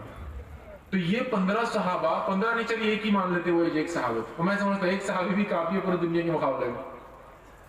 एक वली अल्लाह जब पूरे हिंदुस्तान को कर सकते ही मशरफ ईमान की एक सलाम का तो 90 लाख और एक सलाम में 90 लाख, तो एक सहाबी तो 90 करोड़ और 90 करोड़ की ताकत रखता है। और एक नबी तो खाली ऐसा देख ले तो जितनी दुनिया तक इंसान ईमान में आ जाना चाहिए। लेकिन अफसोस अबू जहल आया ही नहीं आखिरकार, असम की नजरों में बात नहीं थी जो हमारे वलियों में कि 90 लाख इधर और 90 लाख इधर। हाँ, एक सलाम पे तो 90 लाख हो, दूसरा 90 लाख। अबू जहल पड़ोसी रहा लेकिन बेचारा 9 साल 10 साल तक ईमान नहीं लाया, मर गया, मर खप गया। ये जो बदल कैसे कैसे किस्से बयान करने वाले सुना। तो मैं समझता हूँ कि अगर एक वली 90 करोड़ कर सकता, 90 लाख कर सकता है, तो एक सहाबी तो 90 करोड़ की ताकत रखता ही होगा, 10 टाइम्स तो ताकतवर होंगे ही उनसे। कुछ समझ में आई बात आपके? यहाँ पहले समझाना भी पड़ता है यार, थोड़ा सा मसला ये हो जाता है। अरे हाँ या ना, कुछ समझ में आया क्या तांस है? इसको कहते हैं वहाबी। ये लड़ाकू औरत है जो ताने मारती है, जो रहती है ना मोहल्ले बस्ती की तानाबाज औरत, और उसको जब कहो कि आओ पंचायत में बैठ, तो पंचायत में कभी नहीं बैठती वो। ये वही है, आओ मुनाजरे में, नहीं नहीं नहीं, वो तो आगे से गीली और पीछे से पीली हो जाएगी हमारी, मुनाजरा नहीं करेंगे हम अपने 10 बाय 10 के दड़बे में ताने मारेंगे। कहते हैं कि भाई हुजूर सल्लल्लाहु अलैहि वसल्लम के पड़ोस में अबू जहल था, ईमान नहीं लाया, और तुमने कैसे कैसे किस्से कर लिए कि गरीब नवाज ने इधर सलाम फेरा तो 90 लाख लोग ईमान लिया, इधर सलाम फेरा तो 90 लाख। मैंने कहा ना कि वहाबी पहले गढ़ता और फिर दिफा करता है, जवाब देता है। तो लोगों को लगता है यार भाव यार वाकई सुन्नियों ने इस तरह किताबें में लिखा होगा, बेचारे कोट टाई पैंट में बोल रहे, गलत थोड़ी बोल रहे है ना। लेकिन हमारे बेचारे भोले भाले सुन्नी को तौफीक ही नहीं होती कि पहले खुद अपने उलमा से पूछे कि क्या हमारा इस तरह का अकीदा है। अब इसको रखिए, यही बात एक दूसरे साहब ने जरा दूसरे अंदाज में कही है, जरा सुनिए। महराज रब्बानी साहब, जर्जिस साहब, सुनिए। यह है बलात्कारी बाबू, और खवातीन देख रहे हो तो शायरा पहचान लो, इससे बच के रहना, बहुत बड़ा कमीना है ये। ख्वाजा ये हाजी अली की दरगाह में मिल जाएगी किताब, सीरत ख्वाजा पढ़ो अजमेरी, ये हाजी अली की दरगाह में मिल जाएगी किताब, सीरत ख्वाजा पढ़ो। लिखा है कि ख्वाजा साहब जब हिंदुस्तान में आए तो एकदम इस्लाम की फैल गया, और इस्लाम ऐसा फैला कि जब वो नमाज पढ़ते थे तो दाएं तरफ सलाम फेरते थे तो 90,000 आदमी मुसलमान हो जाते थे, और बाएं तरफ सलाम फेरते थे तो 90,000 आदमी मुसलमान हो जाते थे। मैंने बहुत गौर किया कि 90,000 दाएं, 90,000 कितने हो गए? 1,80,000। सुन्नतें छोड़ दो, नफिल छोड़ दो, सिर्फ फर्जी फर्ज ले लो, ज़ोहर असर मगरिब इशा तहज्जुद भी छोड़ दो, चलो 5 वक्त की नमाज में कितने हो गए भाई? 1,00,000 आप जो 1,80,000 एक टाइम में हो रहे हैं, 90,000 1,80,000, तो 1 पंचे 5 और 8 पंचे 40, 4 लाख, 5 और 4 कितने हो गए? 9 लाख। एक दिन में 9 लाख आदमी। ख्वाजा साहब की करामत देखो, एक दिन में कितने हो गए? 9 लाख। और मोहम्मद रसूलुल्लाह 13 साल पत्थर खाए, मक्के में पिटे, मार खाए, लोग मजबूर कर दे और निकले और हिजरत करके मदीना जाए। तो इस 13 साल की कड़ी मेहनत में कितने लोग इस्लाम लाए। जब जंगे बदर हुई तो सब जोड़े गए, बच्चे भी, बूढ़े भी, जवान भी, जब सब जोड़े गए तो लड़ने वालों की तादाद थी 313। मेरे भाइयों, ये 13 साल की मेहनत तो 313 या एक दिन में 9 लाख। ये पूरा कैलकुलेशन मीर मुंशी जी बैठ गए लेकर कि एक सलाम फेरा तो 90,000 इधर, दूसरा सलाम फेरा तो 90,000 इधर, 5 वक्त की नमाजें, इतने सलाम, उतनी लाख, एक दिन में 9 लाख, तो एक महीने में ये वगैरह वगैरह वगैरह। और फिर उसका तकाबुल सीधा कहाँ कर दिया कि रसूलुल्लाह सल्लल्लाहु अलैहि वसल्लम ने इतने पत्थर खाए, इतने जुल्म सितम बर्दाश्त किए, हुजूर की तबलीग पर इतने लोग ईमान नहीं लाए, मगर गरीब नवाज सलाम फेर रहे तो लाए। और किताब का नाम क्या है? अरे यार हवाला दिया ना बेचारे ने, हाँ? सीरत ख्वाजा पढ़िए, मिलती कहाँ है? हाजी अली पर। इस बेगैरत बेशर्म हिजड़े को, अब इससे अच्छे अल्फाज नहीं है मेरे पास ऐसे के लिए। आज 10 साल से बोल रहा हूं कि कौन सी किताब है, हमें तो दिखा कहां लिखा है। वो एडवोकेट फैज को बोल रहे किताब तो दिखा कहां लिखा है। पहले तुम मक्कारों मिंबर पर बैठ के, अव्वल तो तुम्हारा मिंबर भी नहीं है, मिंबर इबलीस पर बैठकर तुम अपने बाप की सुन्नत ऐसी अदा कर रहे हो कि तुम्हारा बाप इब्लीस हैरान है कि इतना झूठ तो मैंने भी नहीं बोला था जितने मेरे बच्चे बोलते हैं। तुम वहां पर मसनद पर अपने इब्लीसी मसनद पर बैठ कर तुम पहले किस्से गढ़ते हो, फिर सुन्नियों पे फिट करते हो, फिर उसके जवाब देते हो। मैं चैलेंज करता हूं, किस माई के लाल ने दूध पिया? कोई वहाबी पहले ये बताए हमारे कौन से मोतमद मुस्तनद मोतबर किस आलिम ने गरीब नवाज की जो सवाने लिखी उसमें कहां लिखा कि इधर सलाम फेरा तो 90,000 और इधर सलाम फेरा तो 90,000? किस किताब में? पहले हवाला तो दो, किताब तो दिखाओ। लेकिन मक्कारी क्या है? वहाबियत ऐसे पनप रही है, ये ऐसे मक्कारियों से वहाबियत सुन्नी भोले सुन्नी के पास जाते हैं। ये मौलवी की तकरीर सुनाएगा भाबड़ा, देखो हमारे मौलाना ने तुम्हारे बारे में बोला है सुन्नियों के। देखो मोबाइल खोल के नेट पे चालू करके, अब बेचारा सुन रहा, वो तो समझ रहा है भाई मिंबर पे बैठा है, टोपी लगी है, मौलाना है, इधर भी हजरत लगा है उधर भी हफजुल्ला लगा है, दो दो तुक्कों के बीच तो नाम लिखा हुआ है, टोपी है, अल्लामा है, मौलाना है और चतुर्वेदी, और खुद ही बोलता है कि मुझे आजकल लोग चतुर्वेदी भी बोल रहे हैं। तो हरकतें ऐसी करेंगे तो चतुर्वेदी भी बोल देंगे। तो अब ये नाम अलकाबात, भाई मौलाना झूठ नहीं बोल सकता। उस बेचारे बोले सुन्नी को क्या मालूम कि जो वीडियो ये वहाबी मुझे गुमराह करने के लिए दिखा रहा है, ये इब्लीस के मेंबर पे बैठ के झूठ गढ़ रहा है, हमारे किसी आलिम ने ऐसा लिखा ही नहीं। वो बेचारा कंफ्यूज हो जाता है, बोलता हो यार मौलाना बोल रहे सच है, कैसा कैसा लिख दिया यार बरेली के उलमाओं ने कि भाई इधर सलाम फेरा तो 90,000, इधर सलाम फेरा तो 90,000, एक नमाज में इतना तो दो नमाज में इतना, 3 नमाज में इतना, रसूलुल्लाह की तबलीग पर तो इतने इस्लाम ही नहीं लाए यार, ये सब किससे है यार, गढ़ दिए। वो चला हो गया सुन्नियत से बज़न होकर वाबियत की तरफ। लेकिन सवाल यह है कि हमारे किसी आलिम ने ये बात, हमारे उलमा ने क्या लिखी कि गरीब नवाज ने जो कुल तबलीग का मिशन चलाया, कुल जो तबलीग की अपनी पूरी जिंदगी में एक तखमीना है, एक अंदाजा है कि 90 लाख लोग आपके हाथ पर इस्लाम कबूल करे, और वो 90 लाख लोग जो इस्लाम लाए वो सिर्फ हिंदुस्तान नहीं है। आप जब संजर से निकले तो बगदाद गए, वहां भी आपने दीन फैलाया, बगदाद से आप समरकंद आए, बुखारा है, आप वहां से होते हुए लाहौर होते हुए हिंदुस्तान आए, तो कई इलाकों में आपने सैरो सियाहत की और तबलीग करते रहे। तो ये कुल तबलीग पर जो आपके इस्लाम लाने वालों की तादाद है वो कुल है 90 लाख। सलाम फेरने पर नहीं है सिर्फ, समझ रहे हैं आप? ये बात को याद रखिए। और इस पर भी फिर एक एतराज किया जाता है, महराज रब्बानी ने एतराज किया, कहा कि हिंदुस्तान की आबादी उस वक्त क्या 90 लाख थी कि जो इस्लाम 90 लाख लोग ले आए? और अगर 90 लाख लोग ले आए तो फिर आज तो एक भी हिंदू नहीं होना चाहिए, एक भी गैर मुस्लिम नहीं होना चाहिए। बात देख के समझ में आती है, हाँ यार गरीब नवाज के विशाल को आज 900 साल हो रहे हैं, और फिर तबलीग का पहले का कुछ और अरसा पकड़ लो, यानी 950 साल एक मोटा मोटा पकड़ ले आप। 950 साल पहले हिंदुस्तान की आबादी तो 90 लाख भी नहीं रही होंगी यार, तो 90 लाख लोग कैसे इस्लाम ले आए? ये महराज रब्बानी का इतराज दिया, वीडियो है इसका, अब उसका जवाब मैंने दिया है, तकरीर है मेरी, ख्वाजा के गुस्ताख उसका नाम है, नेट पे सुन लीजिएगा। जवाब यह है कि मैंने कहा इनकी जहालत यह है कि बेचारे ये आज का हिंदुस्तान का नक्शा देख के अंदाजा लगा रहे हैं। ये कौन सा हिंदुस्तान देख रहा है? वो आज का हिंदुस्तान जो 15 अगस्त के दिन लगा के सारे जहां से अच्छा हिंदुस्तान पढ़ा जा रहा है। ये गरीब नवाज के दौर का ये हिंदुस्तान नहीं है। हम गरीब नवाज 900 साढ़े 900 साल बाद पहले के जिस हिंदुस्तान की बात कर रहे हैं उसमें पाकिस्तान भी शामिल है, उसमें बांग्लादेश भी शामिल है, उसमें श्रीलंका भी शामिल है, उसमें अफगानिस्तान भी शामिल है, उसके अंदर काबुल भी शामिल है, उसमें ईरान के भी इससे शामिल है, और ये पूरा नक्शा मिला के एक बहुत बड़ा अहाता होता है। हम उस हिंदुस्तान की बात कर रहे हैं और वह बड़ा आज का हिंदुस्तान दिखा के गुमराह कर रहा है। ये देखिए, अब तीसरे देखो झूठों का जो होता है ना, फिरका चूंकि झूठा है, 2 मौलवी कह रहे थे इधर सलाम फेरा तो 90,000 और इधर सलाम फेरा तो 90,000। अब तीसरे झूठे मौलवी को सुन लीजिए आप, एक ही जमात के सभी कि हमारे यहाँ जो मुल्कों में ये कहते हैं कि जी ख्वाजा अजमेरी ने पता नहीं इधर सलाम फेरा तो 90,000 मुसलमान हो गए, कि जी ख्वाजा अजमेरी ने पता नहीं इधर सलाम फेरा तो 90,000 मुसलमान हो गए, और इधर सलाम फेरा तो 90 करोड़ इधर 1000 मुसलमान हो गए। इस तरह सूफियों ने, आपने ध्यान नहीं दिया। देखिए मैं थोड़ा सा रिवर्स करूंगा, बस यही पकड़ना पड़ता है। चोर ऐसे ही पकड़े जाते हैं, पुलिस को चोर पकड़ने के लिए सिर्फ एक सबूत चाहिए, पूरा चोर नहीं चाहिए। एक भी सुराग मिल जाए ना तो पूरा चोर खुद ही पकड़ में आ जाता है, छोटा सा एक सुराग चाहिए, ये चोर ऐसे पकड़े जाते हैं। 90 करोड़ इधर 1000 मुसलमान हो गए। इस तरह सूफी 90,000 मुसलमान हो गए कि जी ख्वाजा अजमेरी ने पता नहीं इधर सलाम फेरा तो 90,000 मुसलमान हो गए और इधर सलाम फेरा तो 90 करोड़ इधर हजार मुसलमान हो 90 इधर सलाम फेरा तो 90,000, इधर फेरा तो 90 करोड़।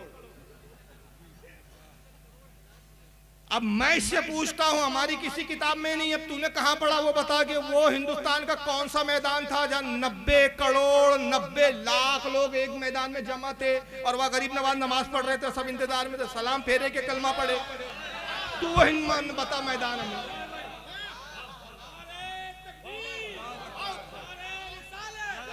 हमारी किताबों में नहीं है। तुम झूठे मक्कार, तुम्हारा फिरका झूठा। तू बताओ कौन सा मैदान है? आज भी हिंदुस्तान के बड़े से बड़े मैदान में 90 लाख लोग जमा नहीं हो सकते। मोदी जी ने जो अभी अहमदाबाद में एशिया का सबसे बड़ा जो मैदान ग्राउंड बनाया ना, वहां भी दावा जो उनका है वो ये है कि 40 लाख जमा हो सकते हैं। 40 लाख से, जहां पे अभी ट्रंप को बुलाया था कोरोना से पहले, समझ रहे हो, वहीं से कोरोना देके गए फिर ट्रंप जी। वो अपनी जय मोदी करा के गए ये, और ये वो अपना ट्रम्प करा के गए। अब की बार ट्रम्प सरकार, आपका भी चल रहा है ना ये सब। तो आज भी इतना बड़ा मैदान नहीं है। तो वो कौन सा मैदान था महराज रब्बानी साहब के 90 करोड़ इधर बैठे हुए थे, 90,000 ये बेचारे 90,000 बिरादरी से बाहर क्यों थे? ये 90 करोड़ के साथ मिलकर क्यों नहीं बैठे हुए थे? और इंतजार में गरीब नवाज बस बैठे हैं, सलाम फेरे इधर, तो ये फट से कलमा पढ़े और इधर। तो हमारी कौन सी किताब में लिखा है भाइयों? नहीं लिखा है। अब मैं 3 झूठ दिखा देता हूं। दिखाना बहुत चाहता था, वक्त मुझे 3.5 घंटा चाहिए था, लेकिन अब क्या करें कि जलसे की मजबूरियां हैं कि और भी मुकर्रिरीन हैं और अभी अल्हम्दुलिल्लाह और भी शोरा को आपको सुनना है। लेकिन बस ये 3 झूठ मैं इसलिए सुनाता हूँ अक्सर जलसों में कि ये समझने के लिए इतना बड़ा सबूत है, इतना बड़ा सबूत है कि इसके बाद मैं कहता हूँ कि वहाबियत को समझने के लिए किसी तकरीर की हाजत ही नहीं है। आप दुरूद शरीफ पढ़े तो मैं निकालता हूँ जब तक। अल्लाहुम्मा सल्ली अला सय्यिदना मौलाना।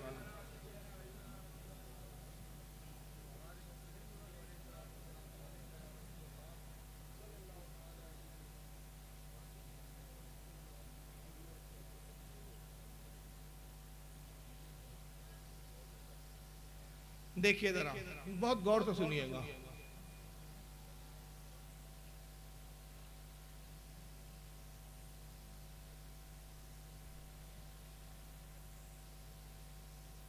एक ही जमात के पहला मौलवी और इसी सुन, ये वीडियो आपने इससे पहले भी कई तकरीरों में सुना होगा, लेकिन अब जो मैं इसके बाद दिखाऊंगा वो है, लेकिन उससे ये ना दिखाऊंगा तो समझ में नहीं आएगा। और इसी के 2 सफा उलटने के बाद, सिर्फ 2 सफा 181 से पेपर देखेंगे, लिखा हुआ है गौसे आजम दस्तगीर। अब दस्तगीर का माना देखिए क्या लिखा हुआ है। बड़े पीर साहब ने अल्लाह से कहा कि दिखाओ ये 7 आसमान तूने कैसे बनाए। मैं ये दिखलाना चाहता हूं शिर्क के नुकसानात क्या है। जब शिर्क इंसानी जिंदगी में आता है तो ये अल्लाह के मकाम मर्तबे को किस तरह घटाता है। बड़े पीर साहब अल्लाह से कह रहे हैं, गौसे पाक अब्दुल कादिर जिलानी, कि मुझे दिखलाओ ये 7 आसमान तूने कैसे बनाए। गोया कि ये इंजीनियर थे, सिग्नेचर इनको करना था। अल्लाह ताला इनको लेके चला। पहला आसमान देखा, का बिल्कुल ठीक। दूसरा देखा, कहा मुस्तहसन, अच्छा है। तीसरे को भी पास कर दिया। चौथे आसमान पर जब अल्लाह पहुंचा तो उसको भी पास कर दिया कि ये भी ठीक। छठे आसमान पर जब अल्लाह पहुंचा, महात्मा छठे पर, तो वहां से अल्लाह का पैर फिसला। बड़े पीर साहब का पैर नहीं फिसला, मैं बोलने में गलती नहीं कर रहा हूं। अल्लाह का पैर फिसला और छठे आसमान से अल्लाह गिरा और वो गिरकर नीचे चौथे आसमान पर आया। बड़े पीर साहब ने अपना दाहिना हाथ बढ़ाया और अल्लाह को खींच लिया, पकड़ के उनको उठा लिया। गिरने से, जमीन पर आने से उनको रोक लिया, हाथ पकड़ा और उनको खींचा और ऊपर चढ़ा लिया। उस दिन से उनका नाम पड़ गया दस्तगीर, हाथ बढ़ाकर अल्लाह को खींचने वाला। ये बहरहाल ये एक किताब है जिन्होंने ये झूठ देख रहे हैं ना, कितने झूठ और उल्टा हमको कह रहे हैं कि हम झूठे किससे गढ़ रहे हैं। खुद ही झूठी किताबें बयान करें। एक किताब का नाम लिया का सीरत गौसे पाक, एक किताब आती है और एक इसकी वीडियो मैंने पहले दिखाया, सीरत ख्वाजा। इसी तरह की किताबों के फर्जी नाम लेके किससे सुनाता है और लोग इस पे यकीन कर लेते हैं। और इसका मकाम क्या है इन मौलवी साहब का, मैं यहाँ रोक रहा हूँ, थोड़ा सा एक मकाम दिखा देता हूँ। हजरत आपके लिए भी बड़ा ताज्जुब की बात होगी, ऐसा नाजी में जलसा तो आपने भी जिंदगी में नहीं देखा होगा। जो इतना बड़ा झूठा है मौलवी जर्जीस, एक झूठी किताब जिसका वजूद नहीं, उस किताब में ऐसा कोई वाकया नहीं, ऐसा किसी सुन्नी आलिम ने लिखा नहीं। सीरत गौस पाक किताब है, कहता है हाजी अली पे मिलती है, थोक के भाव मिलती है, कीमत भी ज्यादा नहीं है, 75 रुपए कीमत है। ये पहली क्लिप गुजर गई, वक्त के लिए मैं शॉर्टकट दिखा रहा हूँ। उस किताब में एक वाकया ये भी लिखा हुआ है, इसके सफ़ा नंबर 183 पर, कि अल्लाह ने, गौस पाक ने अल्लाह से कहा कि तूने आसमान कैसे बनाए मुझे दिखा। गौस पाक को अल्लाह आसमान पे ले गया, पहला दूसरा आसमान दिखाया, छठे आसमान से अल्लाह का पैर फिसल गया। कहां से पैर फिसला अल्लाह का, ये याद रखिएगा बकौल इनके, कहां से फिसला, छठे आसमान पे। आसमान की बात हो रही है, अल्लाह गिरा, गौस पाक ने हाथ बढ़ाकर गौस पाक ने अल्लाह को गिरने से बचा लिया, उस दिन से नाम पड़ गया दस्तगीर। ये झूठे मौलवी का मकाम भी जरा सुन लीजिए, इसके जमात का, ये भी बोलने वाला मौलवी है, ये जो बोल रहा है ये कोई आम आदमी नहीं है। मौलवी जरा तारीफ में देखिए क्या जुमले, किसी नाजी में जलसा ने आज तक किसी मुकर्रिर के बारे में ऐसी तारीफ नहीं की होगी। और जब हमारे नाजी में जलसा हमारे उलमा की तारीफ करते हैं तो वहाँ बड़े शोर मचाते हैं कि देखो साहब कितना बड़ा चढ़ा के मुबालगा करते हैं जलसे के अंदर। जरा अपने घर का भी जायजा ले, जरा सुनिए इसी मरदूद झूठे की तारीफ क्या कर रहा है ये मौलवी, सुनिए ये भी।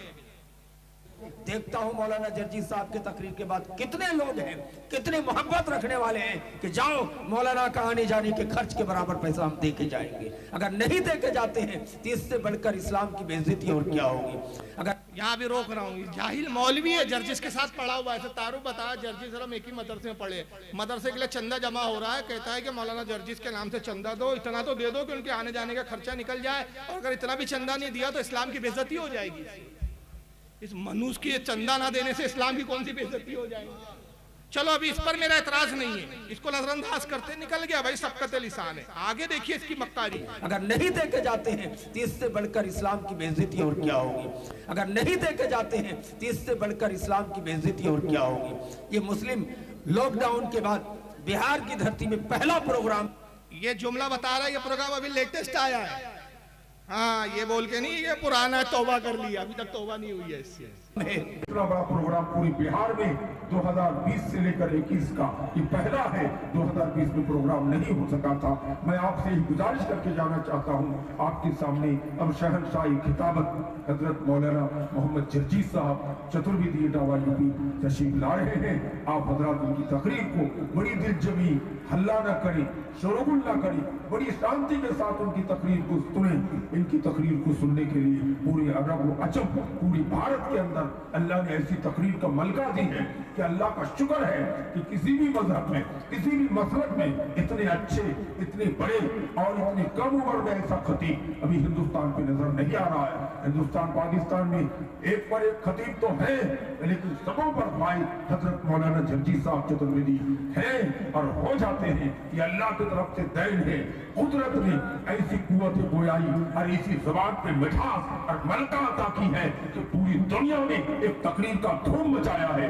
कुछ लोगों ने तो यहाँ तक मुबालगा आराई की है कि हजरत आदम के बाद आज तक की तारीख में मौलाना जर्जी जैसे खतीब ही दिखाई नहीं मिलता है, सबों को भी नहीं मिलता है। रोक दिया मैंने, आदम अलैहिस्सलाम से लेकर आज तक ऐसा खतीब ही पैदा नहीं हुआ।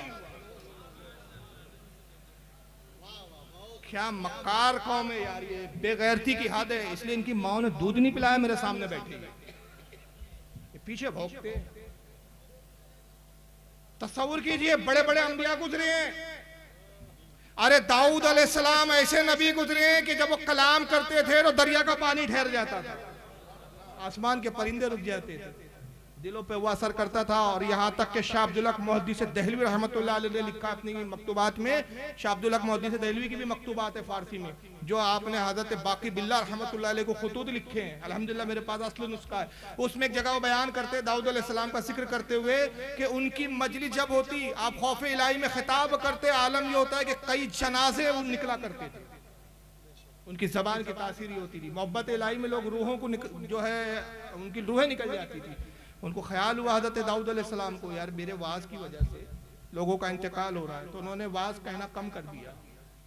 तो अल्लाह ने वही भेजी है, दाऊद अपने वास की मजलिसों को वैसे ही बरपा रखो। तुम क्या समझते हो कि जो रूहें निकलती है जिनका इंतकाल होता है, तुम अपने आप को मुजरिम समझते हो? नहीं, ये मेरी मोहब्बत में तुम्हारी तकरीर को सुनकर जब जान देते हैं, मैं इनका ना हिसाब लेता हूँ ना किताब लेता हूँ, जन्नत में दाखिल कर देता हूँ।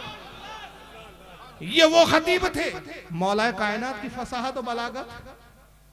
मेरे पास एक खुतबा है अल्हम्दुलिल्लाह, मैंने मुहर्रम में दिखाया भी एक जलसे में इंदौर के। एक खुतबा है, हजरत अबू बकर सिद्दीक हजरत उमर बैठे हुए मस्जिद नबवी में, और गुफ्तगू ये हो रही है कि अरबी जबान में अलिफ ऐसा एक लफ्ज हुर्फ है, इसके इस्तेमाल के बगैर कलाम करना मुश्किल है। और है ना, अलिफ आता ही है, या तो पढ़ने में आएगा, नहीं तो कम से कम साकिन जरूर आएगा।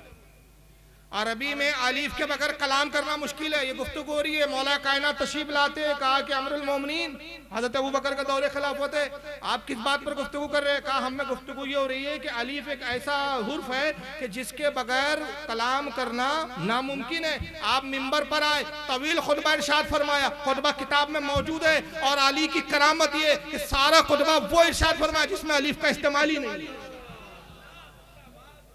वो खुतबा मेरे पास है अल्हम्दुलिल्लाह, मैं दिखाया भी हूँ जलसे में स्क्रीन पे। अंदाजा लगाइए ऐसे ऐसे खुतबा और खतीब गुजरे हैं कि हुज़ूर सल्लल्लाहु अलैहि वसल्लम फरमाते मूसा अबू मूसा अशरी हुए कि जिसकी जबान पर सकीना बोलता है, ये फटीचर बलात्कारी, ये बलात्कारी बाबू इतने बड़े खतीब है कि आदम अलैहिस्सलाम से लेकर अब तक ऐसा खतीब पैदा नहीं हुआ। देखिए बेगैरत बाजू में बैठा हुआ है, ये इनकार नहीं कर रहा कि मौलाना क्या बोल रहे हो, तौबा करो, तुमने कितने नबियों की तौहीन की, कितने साहबा की तौहीन की।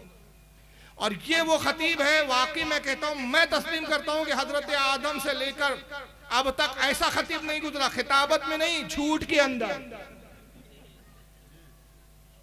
कैसे ऐसे झूठ बोलता है। तो अभी एक झूठ आपने सुना, अब आ जाइए बीच में, मैंने जिंदन ये वीडियो दिखा दिया।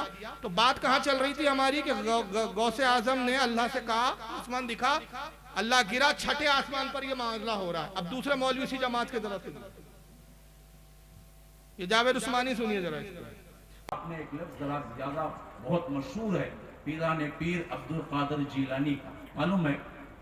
हाँ, दस्तगीर, दस्तगीर बहुत मशहूर है, और लोग भी क्या है, बहुत से लोग दस्तगीर रखे हुए भी हैं। तो दस्तगीर है हाथ पकड़ने वाला, और ये लक़ब अब्दुल कादिर जीलानी को कैसे हुआ मालूम है आपको?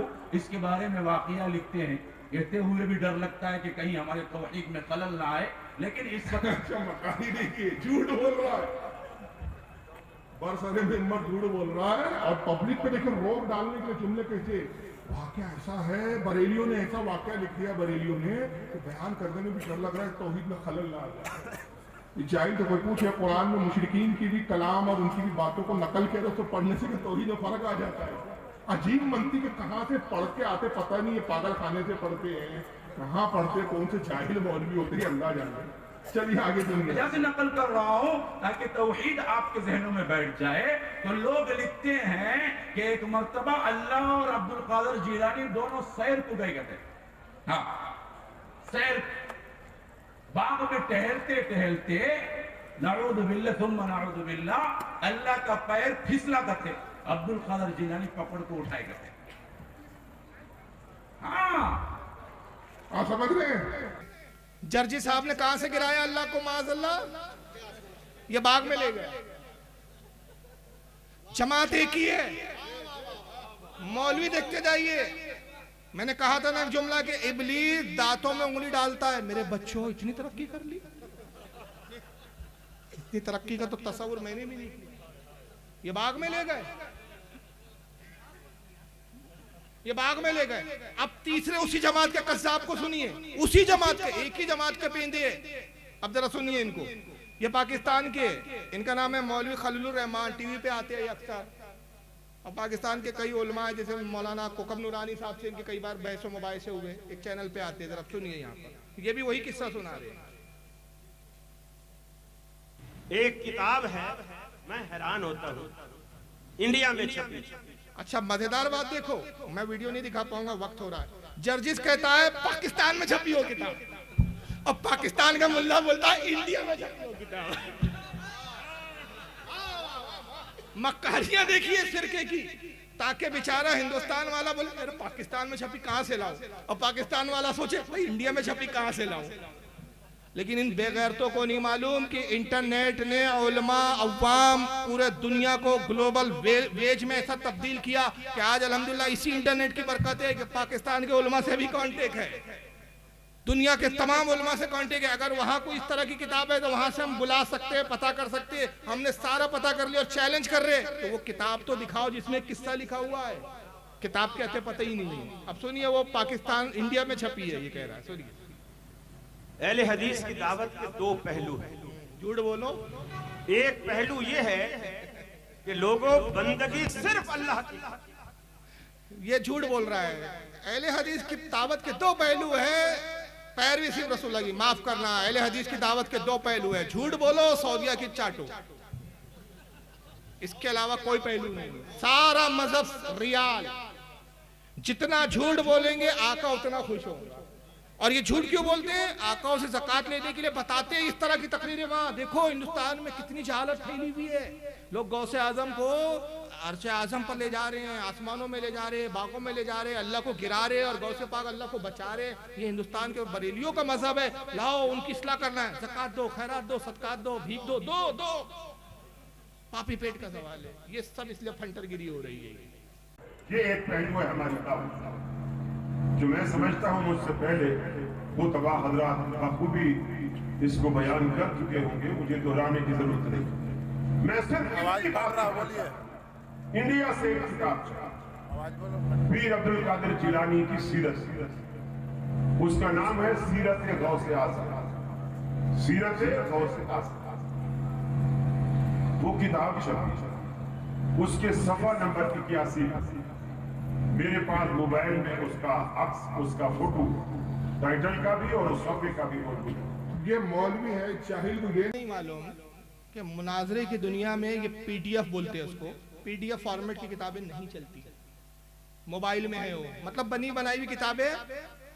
समझ रहे ना मेरी बात को भाई? मैं कोई किताब, वो तो कंप्यूटर से सॉफ्टवेयर जो होता है ना, फोटोशॉप एक सॉफ्टवेयर आता है, इन पेज सॉफ्टवेयर आता है, इसके जरिए कोई भी पेज आप तहरीर करके किताबी शक्ल में बना के मोबाइल में रख सकते हैं। ये प्रूफ नहीं बनती। प्रूफ क्या बनती है? हार्ड कॉपी बोलते हैं जिसको। ये दो कोई मुल्ला के पास नहीं है, मोबाइल में उसके पास, छप इंडिया में। और जर्जिस बोलता है मैं पाकिस्तान से लाया, और मैं 8 साल 10 साल से कह रहा हूं लाया तो दिखा, दिखाने को तैयार नहीं। बहरहाल अब इनकी मोबाइल में है, जरा सुनिए। उसके सफा 81 पर पीर साहब की वो जो हम दस्तगीर बोले कहते हैं, वो क्यों कहते हैं इसकी वजह तस्वीर लिखते हैं।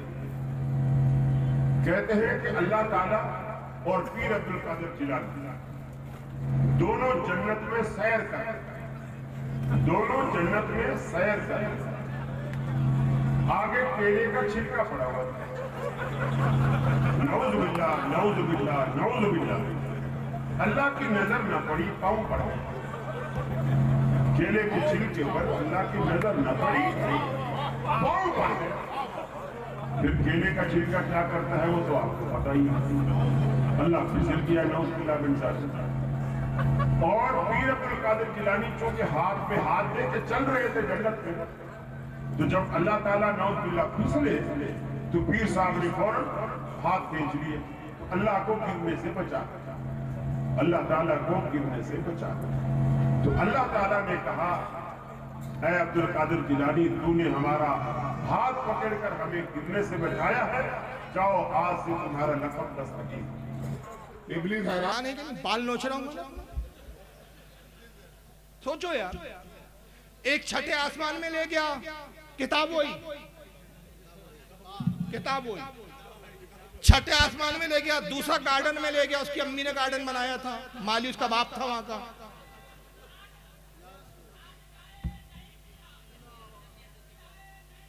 और तीसरे साहब कहाँ ले गए?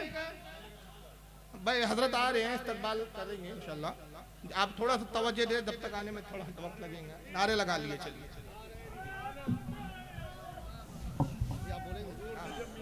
10 मिनट।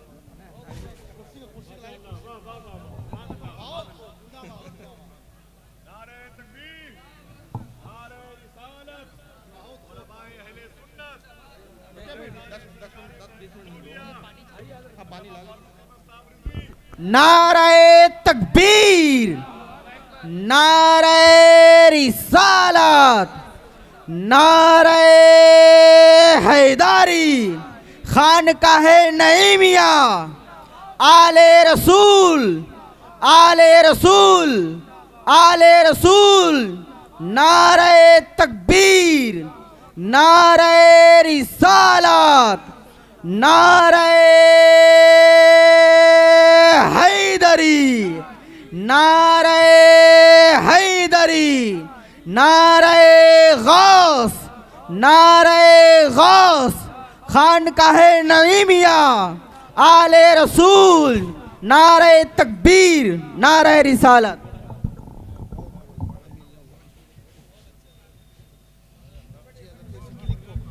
अल्हम्दुलिल्लाह खानका नईमिया के शहजादे आले रसूल की आमद है और हज़रत का हम सब ने अल्हम्दुलिल्लाह इस्तकबाल किया और आप हज़रत की ज़ियारत से फैज़याब हो रहे हैं। आले रसूल का देखना भी सवाब है, उलमा का देखना इबादत है, आले रसूल का देखना इबादत है। बस 10 से 15 मिनट बस, क्योंकि मुझे निकलना, जैसे कि अर्ज़ किया, तवज्जो इधर दे दें आप। बात कहाँ थी हमारी? पहला मौलवी क्या बोलता है कि आसमानों में अल्लाह को ले गया, गौस पाक अल्लाह को कहाँ ले गया? छठे आसमान में, वहां से अल्लाह का पैर फिसला। अब वहां से अल्लाह गिरा, माज़अल्लाह, गौस पाक ने हाथ बढ़ा के बचा लिया। दूसरे मौलवी साहब गार्डन ले जा रहे हैं और तीसरे मौलवी साहब कहते जन्नत में सैर कर रहे थे और जन्नत में केले का छिलका था। मेरे ये समझ में नहीं आया, जन्नत में केला कहां से आ गया? अरे वहां भी नहीं आ सकता तो केला कहां से आएंगे? तो अल्लाह को केला दिखानी, माज़अल्लाह, अस्तगफिरुल्लाह, पैर फिसला, अल्लाह गिर गया। अब देखो एक मौलवी यार मिंबर पे बैठ के इस तरह की बातें करेगा और इतने कॉन्फिडेंस से बोलेगा, यानी देखो झूठ बोलने के लिए भी कॉन्फिडेंस की दाद दीजिए। क्योंकि मैंने कहा ना, इब्लीस हैरान इसलिए कि जब उसने झूठ बोला तो उसको एतराफ था कि मैंने झूठ बोला। वो मानता था कि हाँ मैंने ये गलती की। ये अलग बात है कि उसने तौबा नहीं की। ये तस्लीम है उसको कि हाँ मैंने आदम को जो है सजदा नहीं किया, उसने उसकी तावीलें नहीं पेश की। जो उसके दिल में था उसने साफ कह दिया कि मैं आग से बना हूं या मिट्टी से, मैं इसको कमतर जानता हूं, मैं अपने आप को इससे बेहतर मानता हूं। उसने साफ खुलकर कहा, मक्कारी नहीं की, मुनाफिकत नहीं की। जो उसके दिल में बदतरीन अकीदा था उसने इज़हार कर दिया। अल्लाह ने कहा चल निकल। लेकिन यहाँ मामला देखिए, ये अपने बाप इब्लीस से भी कितने आगे निकल चुके हैं कि मिंबर पे बैठ के झूठ, इनको पता है कि इस तरह की कोई किताब नहीं है, इनको पता है कि इस तरह किसी सुन्नी आलिम ने लिखा नहीं है, मगर इतने कॉन्फिडेंस से मिंबर पे बैठ के कहते हैं कि किताब है, इंडिया से छपी है, मेरे पास है, मोबाइल में है, सफ़ा 181 है, उस पर बाकायदा ये सारे वाकयात लिखे। अब एक सुनने वाला भोला भाला मुसलमान देखता है यार ये तो टोपी लगाए हुए हैं, मौलाना है, बड़े बड़े अलकाबात है साथ में लगे हुए, शेखुल हदीस का तुक्का लगा हुआ है साथ में, अहले हदीस का तुक्का लगा हुआ है साथ में, तो यार वाकई बरेलियों के ऐसे अमाल होंगे? इस तरह यार बरेलियों ने अपनी किताबों में लिखा होगा और फिर कुछ जोहला के कुछ अमाल भी इसकी निगाहों के सामने आ जाते हैं। हाँ यार फला मैंने एक शख्स को मज़ार पे ये करते हुए देखा, फला शख्स को मैंने ये कहते हुए देखा, तो हो सकता है इनके मौलवियों ने भी इस तरह लिख दिया होगा। नतीजा क्या होता है? बज़न हो जाता है, अहले सुन्नत से खारिज होकर वहाबियत की तरफ चला जाता है। इसलिए आज का जो सबसे बड़ा पैगाम है इस कॉन्फ्रेंस का, वो पैगाम मैं ये देना चाहता हूँ कि नौजवानों, खास तौर से नौजवानों से खिताब कर रहा हूँ, कोई भी आपको कुछ तकरीर सुनाए, वीडियो दिखाए, हत्ता के किताब तक दिखा दे, उस वक्त तक उस पर यकीन ना करो जब तक अपने उलमा के पास जाके उसकी तहकीक ना करें। इसलिए कि इब्लीस वादा करके आया है, वो ये बोलकर नहीं आया कि मैं इब्लीस बनकर आऊंगा और गुमराह करूंगा। उसने कहा नेकोकार बनकर आऊंगा, सिरात मुस्तकीम पर बैठकर गुमराह करूंगा। और अगर इनसे मक्कारों से बचना चाहते हो तो औलिया की पनाह में आ जाओ, इसलिए कि वो सच्चे हैं। अल्लाह फरमाता है वत्तबी सबीला मन अनाबा इलैहि, उसकी राह चल जो मेरी तरफ रुजू ला चुका। बस एक आखिरी क्लिप, और हमारे आसिफ भाई ने मुझे कागज़ लिख के भेजा है, उसका मैं उसी का एहतराम करते हुए, क्योंकि मैं बड़ा एहतराम करता हूँ अल्हम्दुलिल्लाह आसिफ भाई का। हमारे नागपुर तशरीफ लाते हैं, ताजुल औलिया के उर्स के मौके पे जो वहाँ पर मुशायरा होता है उसकी बड़ी ज़बरदस्त निज़ामत करते हैं अल्हम्दुलिल्लाह। तो उनकी ख्वाहिश का एहतराम ज़रूरी है। और इसी से मुंसलिक है गरीब नवाज की हम बात कर रहे हैं। अंदाज़ा लगाइए जो झूठे हैं वो अपने आप को बड़े शेखुल हदीस बोल रहे हैं, और जो हकीकत में सच्चे हैं, जिनके साथ होने का कुरान हमें हुक्म दे रहा है, या अय्युहल्लज़ीना आमनु तक़ुल्लाह वकूनु मअस-सादिकीन, ऐ ईमान वालों अल्लाह से डरो और सच्चों के साथ हो जाओ। उन सच्चे औलिया किराम पर ये कैसी कैसी लानतें भेजते हैं और कैसे कैसे झूठ मंसूब करके नौज़ बिल्लाह उनको फितना परवर क्या क्या नहीं बोलते, उसकी अगर आपको झलक देखना है तो ये एक झलक देख लीजिए आप। दुरूद शरीफ पढ़ें आप, अल्लाहुम्मा सल्ली अला सय्यदना मौलाना मुहम्मदिन अदद मा फी इल्मिल्लाहि सलातम दाइमतम बिदवामिल मुल्किल्लाहि सल्लल्लाहु तआला अलैहि वसल्लम। ये मौलवी महराज रब्बानी है, जरा सुनिए क्या कहता है। कि हमारे यहाँ के मुल्कों में ये कहते हैं कि जी ख्वाजा अजमेरी ने पता नहीं इधर सलाम फेरा तो 90,000। उसी वीडियो की तरफ आ रहा हूँ, मैंने वहाँ बीच को छोड़ के जर्जिस कॉल निकाल दिया था। अब उसको सुन लीजिए मुकम्मल क्या कहा है आगे। मुसलमान हो गए कि जी ख्वाजा अजमेरी ने पता नहीं इधर सलाम फेरा तो 90,000 मुसलमान हो गए, और इधर सलाम फेरा तो 90 करोड़ इधर 1,000 मुसलमान हो गए। इस तरह सूफियों ने, संतों ने हमारे देश में इस्लाम को फैलाया। किस है, झूठ है, बहतान है। ये तो 5वीं, 6ठी और 7वीं सदी हिजरी के लोग थे जो पहुंचे हैं वहां पर और खुराफात हो गए। और बनु उमैया के दौर के अंदर क्या कहते हैं साहिल सिंध के ऊपर, और कहाँ पूरा इस्लामी सल्तनत हो चुकी थी दूसरी, तीसरी सदी हिजरी के अंदर। ये तो 6ठी सदी में जाकर, 6ठी और 7वीं सदी में जाके हिंदुस्तान में इन्होंने शिर्क और कुफ्र की बीजें डाली हुई है। ये कहाँ से पैदा हुआ, इनसे कहाँ इस्लाम पहुंचा फैला, इनसे इस्लाम बदनाम हुआ है, इनसे इस्लाम क्या हुआ है। अगर वो किताबें जो हमारे मुल्कों में बुजुर्गों के नाम पर चल रही हैं, जैसे मतलब वही जो मैंने अजमेरी, ख्वाजा अजमेरी के नाम की जो किताब बतलाई, वो किताब अब वो है मौजूद है, उसकी पूरी प्रिंट कॉपी मौजूद है। मैंने सूफी और शैतान वाली के ग्रुप में मैंने सबको दिखलाई है, उसके अंदर मौजूद है। कश्फुल महजूब जैसी खुराफात जो दातागंज अजमेरी के नाम से याद किए जाते हैं, उनकी अपनी लिखी हुई किताब मैं दिखाऊंगा इंशाल्लाह, उसके अंदर भी खुराफात जो मौजूद हैं।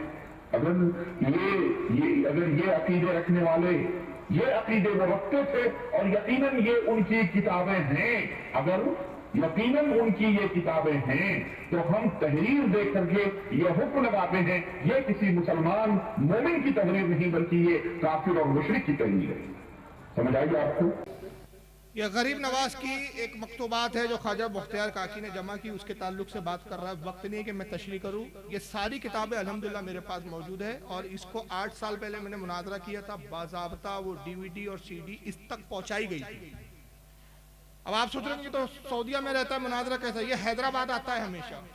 और मैंने कहा कि जब भी आप हैदराबाद आए तो आप मुझे बुलाइए, मैं आऊँगा। तन्हाई में 11 लोग आपकी तरफ से होंगे, 11 हमारी तरफ से होंगे, यानी 11 कितने हो गए टोटल 22, और आप और मैं 24 लोग, क्योंकि आपको ये 24 की निस्बत बड़ी पसंद है। तो कुल 24 लोग होंगे, और 24 में मैंने कहा तुम 24 की बजाऊंगा अगर हिम्मत हो तो। हैदराबाद आया ये, वहाँ लोगों ने इसको पकड़े, मुनाजरे की बात हुई, मस्जिद में पकड़े, इसकी वीडियो है नेट पे डली हुई है। ये वहाँ ये बदबख्त तैयार नहीं हुआ और ये बोलकर वहाँ से भागा कि आपको मुनाजरा करना है तो यहाँ के मौलवियों से बात कीजिए। खबीस के बच्चे, बोलता तू है, मुनाजरा यहाँ के मौलवी से करो बोलता, और यहाँ के मौलवियों को पकड़ो तो कह रहे जिसने कहा उससे बात कीजिए। तो ये पूरा झूठ का खेल है। तो हजरत गरीब नवाज की मकतूबात है जो ख्वाजा मुख्तियार काकी को खुतूत लिखे, उसमें आपने कुछ तसव्वुफ की बातें की है। उसमें एक जगह वो लिखा है जिसका इशारा कर रहा है कि आपने कहा कि अजीज कलमा ला इलाहा इल्लल्लाह मुहम्मद रसूलुल्लाह की हकीकत क्या है। मैं बहुत शॉर्टकट बता रहा हूँ। जब तू कहता है अजीज ला इलाहा इल्लल्लाह, तो तूने कलमे को जबान से अदा किया, इसको अपनी अमली जिंदगी में नहीं लाया। जब कहता तो कोई नहीं माबूद, तो तेरा नफ्स तो उस वक्त होता है। और नफ्स के बारे में कुरान कहता है कि इन्होंने अपने नफ्स को अपना माबूद बना लिया। तो ऐज़ीर उस वक्त तक तू कलमे को कमा हक़्क़हू पढ़ने का हकदार नहीं, और तूने उसको अपनी अमली जिंदगी में, जब तक तू इस कलमे के इकरार से पहले अपने नफ्स को, अपने आप को फना ना कर। एक तसव्वुफ की बात है, इसकी तशरीयात है। ये कहता है कुफरिया बात है, ऐसी तशरीह तो रसूलुल्लाह ने कभी नहीं की, किसी साहबी ने नहीं की। दाता गनबख्श लाहौरी की कश्फुल महजूब है, उसमें कुछ बातें कह रहा है। कहता है कि इनसे इस्लाम बदनाम हुआ है, इन बुजुर्गों से। इस्लाम तो बहुत पहले आ गया था, गरीब नवाज से नहीं आया। ये तो 6ठी सदी हिजरी में आए, इस्लाम पहले आ चुका था। तो इन्होंने इस्लाम की बुनियाद नहीं रखी हिंदुस्तान में, बल्कि शिर्क की बीजें डाली है।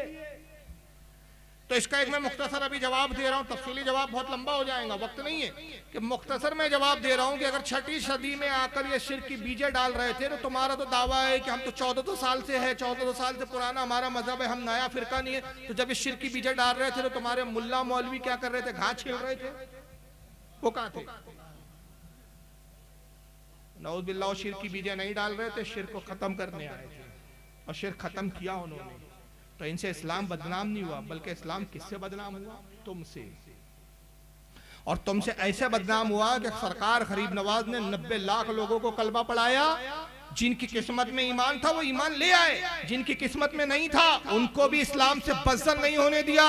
नतीजा ये है कि वक्त का कितना ही मुतासिब प्रधानमंत्री किसी भी कुर्सी पर बैठ जाए, उसको भी खराज तहसीन पेश करने के लिए, खराज अकीदत पेश करने के लिए आज भी बारगाह गरीब नवाज में चादर पेश करनी पड़ती है। ये उनकी हक्कानियत है, ये उनकी तबलीग का स्लोब है, ये उनकी तबलीग का तरीक़ाकार है कि अगर इस्लाम लाने की तौफीक दी अल्लाह ने, आ जाओ इस्लाम में। तौफीक नहीं है तो कम से कम इस्लाम से तो तुम मुखालिफ मत बनो, मुसलमानों के मुखालिफ न बनो। यही वजह है कि आज भी गैर मुस्लिम जिन्होंने कलमा नहीं पढ़ा, जिनको तौफीक नहीं हुई, मगर आज भी बारगाह गरीब नवाज में सर झुकाते हुए नजर आते हैं। यही तो हिकमत है। और तुम्हारा हाल क्या है? तुम्हारे जाकिर नाइक ने 2 लोगों को भी ढंग से कलमे नहीं पढ़ाए, मगर इस्लाम पर आतंकवाद का लेबल लगा दिया, दहशतगर्दी का लेबल लगा दिया। और ऐसा दहशतगर्दी का लेबल लगाया कि उस लेबल को धोने के लिए तुम्हारे पास ना सबूत थे, ना प्रूफ थे, कुछ नहीं थे। तुम्हारे पास था तो ये कि उठाओ लुंगी और भागो, मुल्क छोड़ के भाग गया। और जब उसके बाद जाकिर नाइक की प्रॉपर्टी की तहकीकें हुई, गवर्नमेंट ने रेड मारी, ये न्यूज चैनलों पे मौजूद है, आज भी इंटरनेट पे मौजूद है, मेरे पास सारे वीडियो मौजूद है प्रूफ में। उसके उन गुर्गों को पुलिसों ने पकड़ा, सीबीआई ने पकड़ा, जो उसके गुर्गे थे उसके साथ काम करने वाले। और जब रेड पड़ी, प्रॉपर्टी की इंक्वायरी, तो पता चला 2000 करोड़ की प्रॉपर्टी वहां है, 1000 करोड़ की प्रॉपर्टी वहां है, कई हजारों की प्रॉपर्टी उसकी निकली है साहब, गवर्नमेंट ने जब्त की। अब पूछा गया कि इतना पैसा नाइक के पास कहां से आया? डॉक्टर जाकिर नाइक का कोई क्लिनिक नहीं, कोई हॉस्पिटल नहीं, वो खुद स्टेज लगा के तकरीरें करता था, लाखों के स्टेज लगते थे। और ये पैसा कहां से आया? तो उसके गुर्गों ने मजबूर होकर टीवी चैनलों पर आकर बयान दिए, बाज़ाब्ता बयान है मेरे पास, मैं दिखा सकता हूं लेकिन वक्त नहीं है। उन्होंने बयान देकर ये कहा कि साहब असल में पैसा सऊदीया से आया, और सऊदीया से इसलिए आया कि आप जो अक्सर जाकिर नाइक के प्रोग्राम में देखते थे कि 2 खड़े हुए और कहा कि मैं मुसलमान होना चाहता हूं, फिर नाइक साहब कोई डर, कोई खौफ, किसी का दबाव, कहते नहीं, फिर कलमा पढ़ाया, इसकी DVD बना दी जाती थी, इसकी सीडियां बनाई जाती थी, और अपने सऊदी आकाओं को दिखाया जाता था कि देखो साहब जाकिर नाइक इस वक्त हिंदुस्तान में कितना बड़ा काम कर रहे हैं, इनको पैसों की मदद कीजिए। वहां के बड़े बड़े शेखों से करोड़ों लाखों रुपए के डोनेशन लाए जाते थे। ये वो है पैसा जो बरसों में जमा किया गया है। इस्लाम तुमसे बदनाम हुआ, और किस तरह बदनाम किया इन्होंने? बुजुर्गों के तो छोड़ो, ये क्या होते, जिस नबी की हदीस का नाम लेते हैं ये उस रसूल के नहीं हो सके। चुनांचे में एक आपको दिखा रहा हूं, ये अभी भी जिंदा है, मरा नहीं है भाई। इसका नाम है अब्दुल अजीज अशुबल, सऊदीया का इस वक्त मुफ्ती है ये। इस बदबख्त ने 2014 में, अभी चल रहा है 2021, यानी कितने साल हो रहे हैं? सिर्फ 7 साल हो रहे हैं, 7 हो रहे हैं ना, आप कैलकुलेट कर ले। 2014 में इसने एक फतवा दिया, किंग अब्दुल्ला उस वक्त बादशाह था, किंग अब्दुल्ला मरा, उसकी जगह भी उसका भाई किंग सलमान बैठा है, और सलमान भी बना में बादशाह है, उसने अपने भतीजे को सारा इख्तियार दे रखा है इस वक्त। ये पोजीशन है सऊदी अरब की इस वक्त। किंग अब्दुल्ला को इसने एक फतवा दिया, तहरीर दिया, और कहा कि किंग अब्दुल्ला आप इस्लामी मुमलिकत के बादशाह हैं, हम तो आपको अमीरुल मोमिनीन कहते हैं, अमीरुल मोमिनीन मानते हैं। आपको चाहिए कि अल्लाह ने जब इख्तियार दिया तो मोहम्मद इब्न अब्दुल वहाब नजदी के फतवे पे अमल कीजिए, यही वो वक्त है कि अमल किया जाए। और फतवा ये था अब्दुल वहाब नजदी का कि रसूलुल्लाह के मज़ार को और गुंबद को ढा दो, उड़ा दो, इसलिए कि ये भी शिर्क का अड्डा है माशाअल्लाह। मोहम्मद इब्न अब्दुल वहाब नजदी ने अपनी किताबों में लिखा ये बात कि रसूलुल्लाह के रोज़े को देखना बुत को देखने की तरह। इब्न तैमिया की किताबों में लिखा है, अल वसीला व किताबुल वसीला वगैरह में, कि हुजूर की कब्र से शैतान आवाजें निकालता है। तो उसने फतवा दिया कि साहब हुजूर की मज़ार को ढा दो, और जो लोग हज करने के बाद रसूलुल्लाह की कब्र पर आते हैं वो अपने हज को बर्बाद कर देते हैं, इसलिए कि कब्रों की ज़ियारत चाहे वो रसूलुल्लाह की ही ज़ियारत क्यों ना हो, ये भी शिर्क है। अब हुआ क्या कि ये फतवा जब इसने दिया तो ऐवान जो होता है, पार्लियामेंट हाउस होता है जो सऊदीया का, वहां पर इस फतवे को पेश किया गया और पढ़ा गया। तो अमेरिका का एक अखबार है, ये वो अखबार है जो मैं दिखा रहा हूं आपको, द इंडिपेंडेंस। अमेरिका के अखबार के एक रिपोर्टर ने वो सारी रुदा जो सारे वहां मामला और फतवे को लेके चल रहे थे वो सारी उसने तहरीर कर दी, और तहरीर करके उसने छापा कि साहब देखो इनका इरादा जो है रसूलुल्लाह के रोजे को उठाने का हो रहा है माज़अल्लाह। जब ये अखबारात में खबर आई, ये बहुत रिपोर्टेड इंटरनेशनल अखबार है, ये कोई लोकल अखबार नहीं है, ये अमेरिका का अखबार है, इंडिपेंडेंट, वर्ल्ड में जाता है।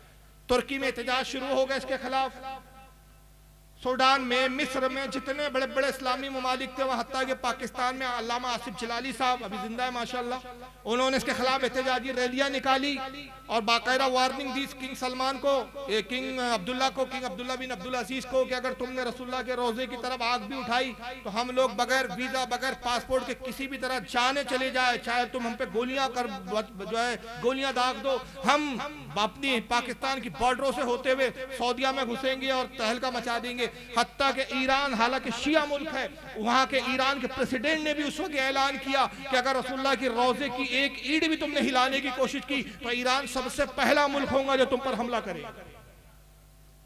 जब ये एहतजाज हुए और ये जब सब बयानात आने शुरू हुए तो 3 या 4 रोज के बाद ही किंग अब्दुल्ला ने माफी मांगी और ऐलान किया कि साहब हमारा इरादा नहीं है रसूलुल्लाह के रोजे को उठाने का और तोड़ने का, असल में ये हमारे एक मुफ्ती साहब का फतवा और एक राय थी सिर्फ। लेकिन इस खबीस अब्दुल अजीज अशुबल जो मुफ्ती है, इसने आज तक इस बात से तौबा नहीं की, और तौबा इसलिए नहीं की कि इनकी किताबों में, अगर वक्त होता तो मैं इनकी किताबें बाज़ाब्ता दिखाता कि इनकी किताबों में बाकायदा मौजूद है, तहरीरें हैं, लिखी गया है कि रसूलुल्लाह के रोजे को उठाना ये भी कार सवाब है और जिस दिन अल्लाह ने हमको ताकत दी तो हम ये काम करेंगे। और ये अखबारात और ये सब एक तरफ रख दें तो बोलता हुआ एक मौलवी आप देख लो साहब। अच्छा, उसी सिलसिले में फिर क्या हुआ, ये 2016 की बात है भी देख, ये देखिए ये पाकिस्तान के न्यूज चैनल से मैंने निकाला है, रसूलुल्लाह के रोजे के करीब बम धमाके हुए बाकायदा।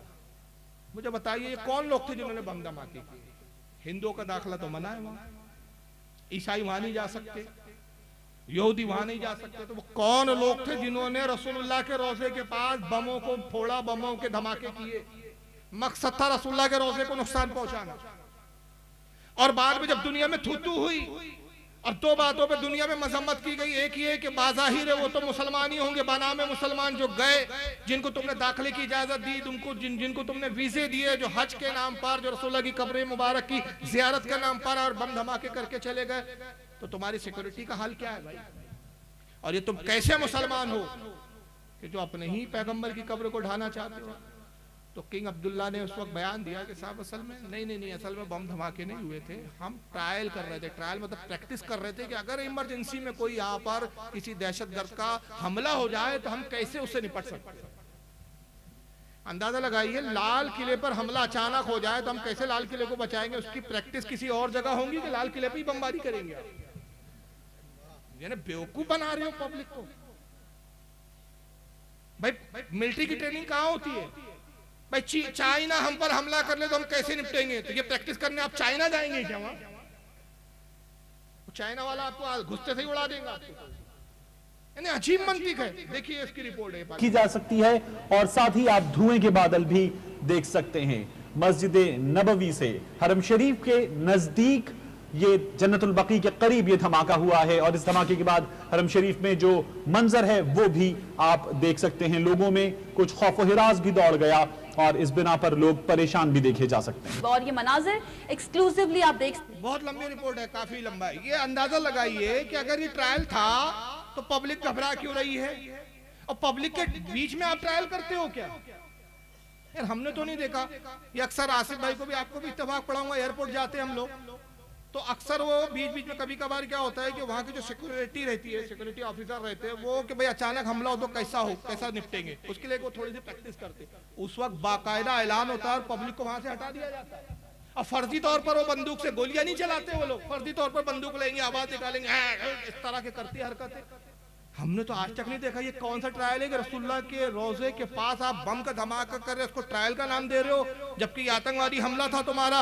अरे जबकि साहबा का अदब ये था कि हजरत उम्मुल मोमिन आयशा सिद्दीका रज़ियल्लाहु ताला अन्हा वफ़ाउल वफ़ा में इमाम समूदी नकल करते हैं, इसको मुतअद्दिद उलमा ने, यहाँ तक कि हजरत इमाम तक़ियुद्दीन सुबकी ने शिफा सकाम में इसको लिखा। बहुत सारे हवाले में दे सकता हूँ। अलगरज सारे मुहद्दिसीन लिखते हैं कि कोई रसूलुल्लाह के रोजे के करीब घर होता और वहाँ कोई अपनी दीवार में कील ठोकता तो हजरत सैयदा आयशा सिद्दीका पैगाम भेजती कि कील ना ठोको, कि इससे जो आवाज पैदा हो रही है इससे रसूलुल्लाह को तकलीफ हो रही है।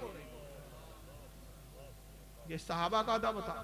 वो रसूलुल्लाह की बारगाह जहां कुरान कहता है कि यहां अपनी आवाज को बुलंद ना करो, या अय्युहल्लज़ीना आमनू ला तरफ़ऊ अस्वातकुम फ़ौक़ा सौतिन नबी, अपनी आवाज को नबी की आवाज पर बुलंद ना करो कि तुम्हारे ईमान बर्बाद हो जाएंगे, तुम्हें पता भी नहीं चलेगा। और तुम बम फोड़ के बम के धमाकों से आवाजें पैदा कर रहे हो और उसको ट्रायल बोल रहे हो। और बाकायदा मेराज रब्बानी, अभी जिंदा मौलवी है वही जिसकी मैं दिखा रहा था, जो गरीब नवाज को गालियां लानतान कर रहा है कि इस्लाम इनसे बदनाम हुआ है और इस तरह हुआ है उस तरह। इसने बाकायदा नौज़ुबिल्लाह बयान दिया, इसका वीडियो बयान मौजूद है। कहता है कि गुंबद खजरा को तो ढाने का हमारा इरादा है, लेकिन कुछ हिकमतें हैं। हिकमत क्या है? ये कि दुनिया का भी खौफ है कि दुनिया के दूसरे ममालिक हम पर हमला कर देंगे। उन हिकमतों की बुनियाद पर हम अभी जो है वो खामोश है, वरना हमारा इरादा तो यही है कि कब्रों को ढाना जाए। देख लीजिए, उसका जवाब भी सुन लीजिए।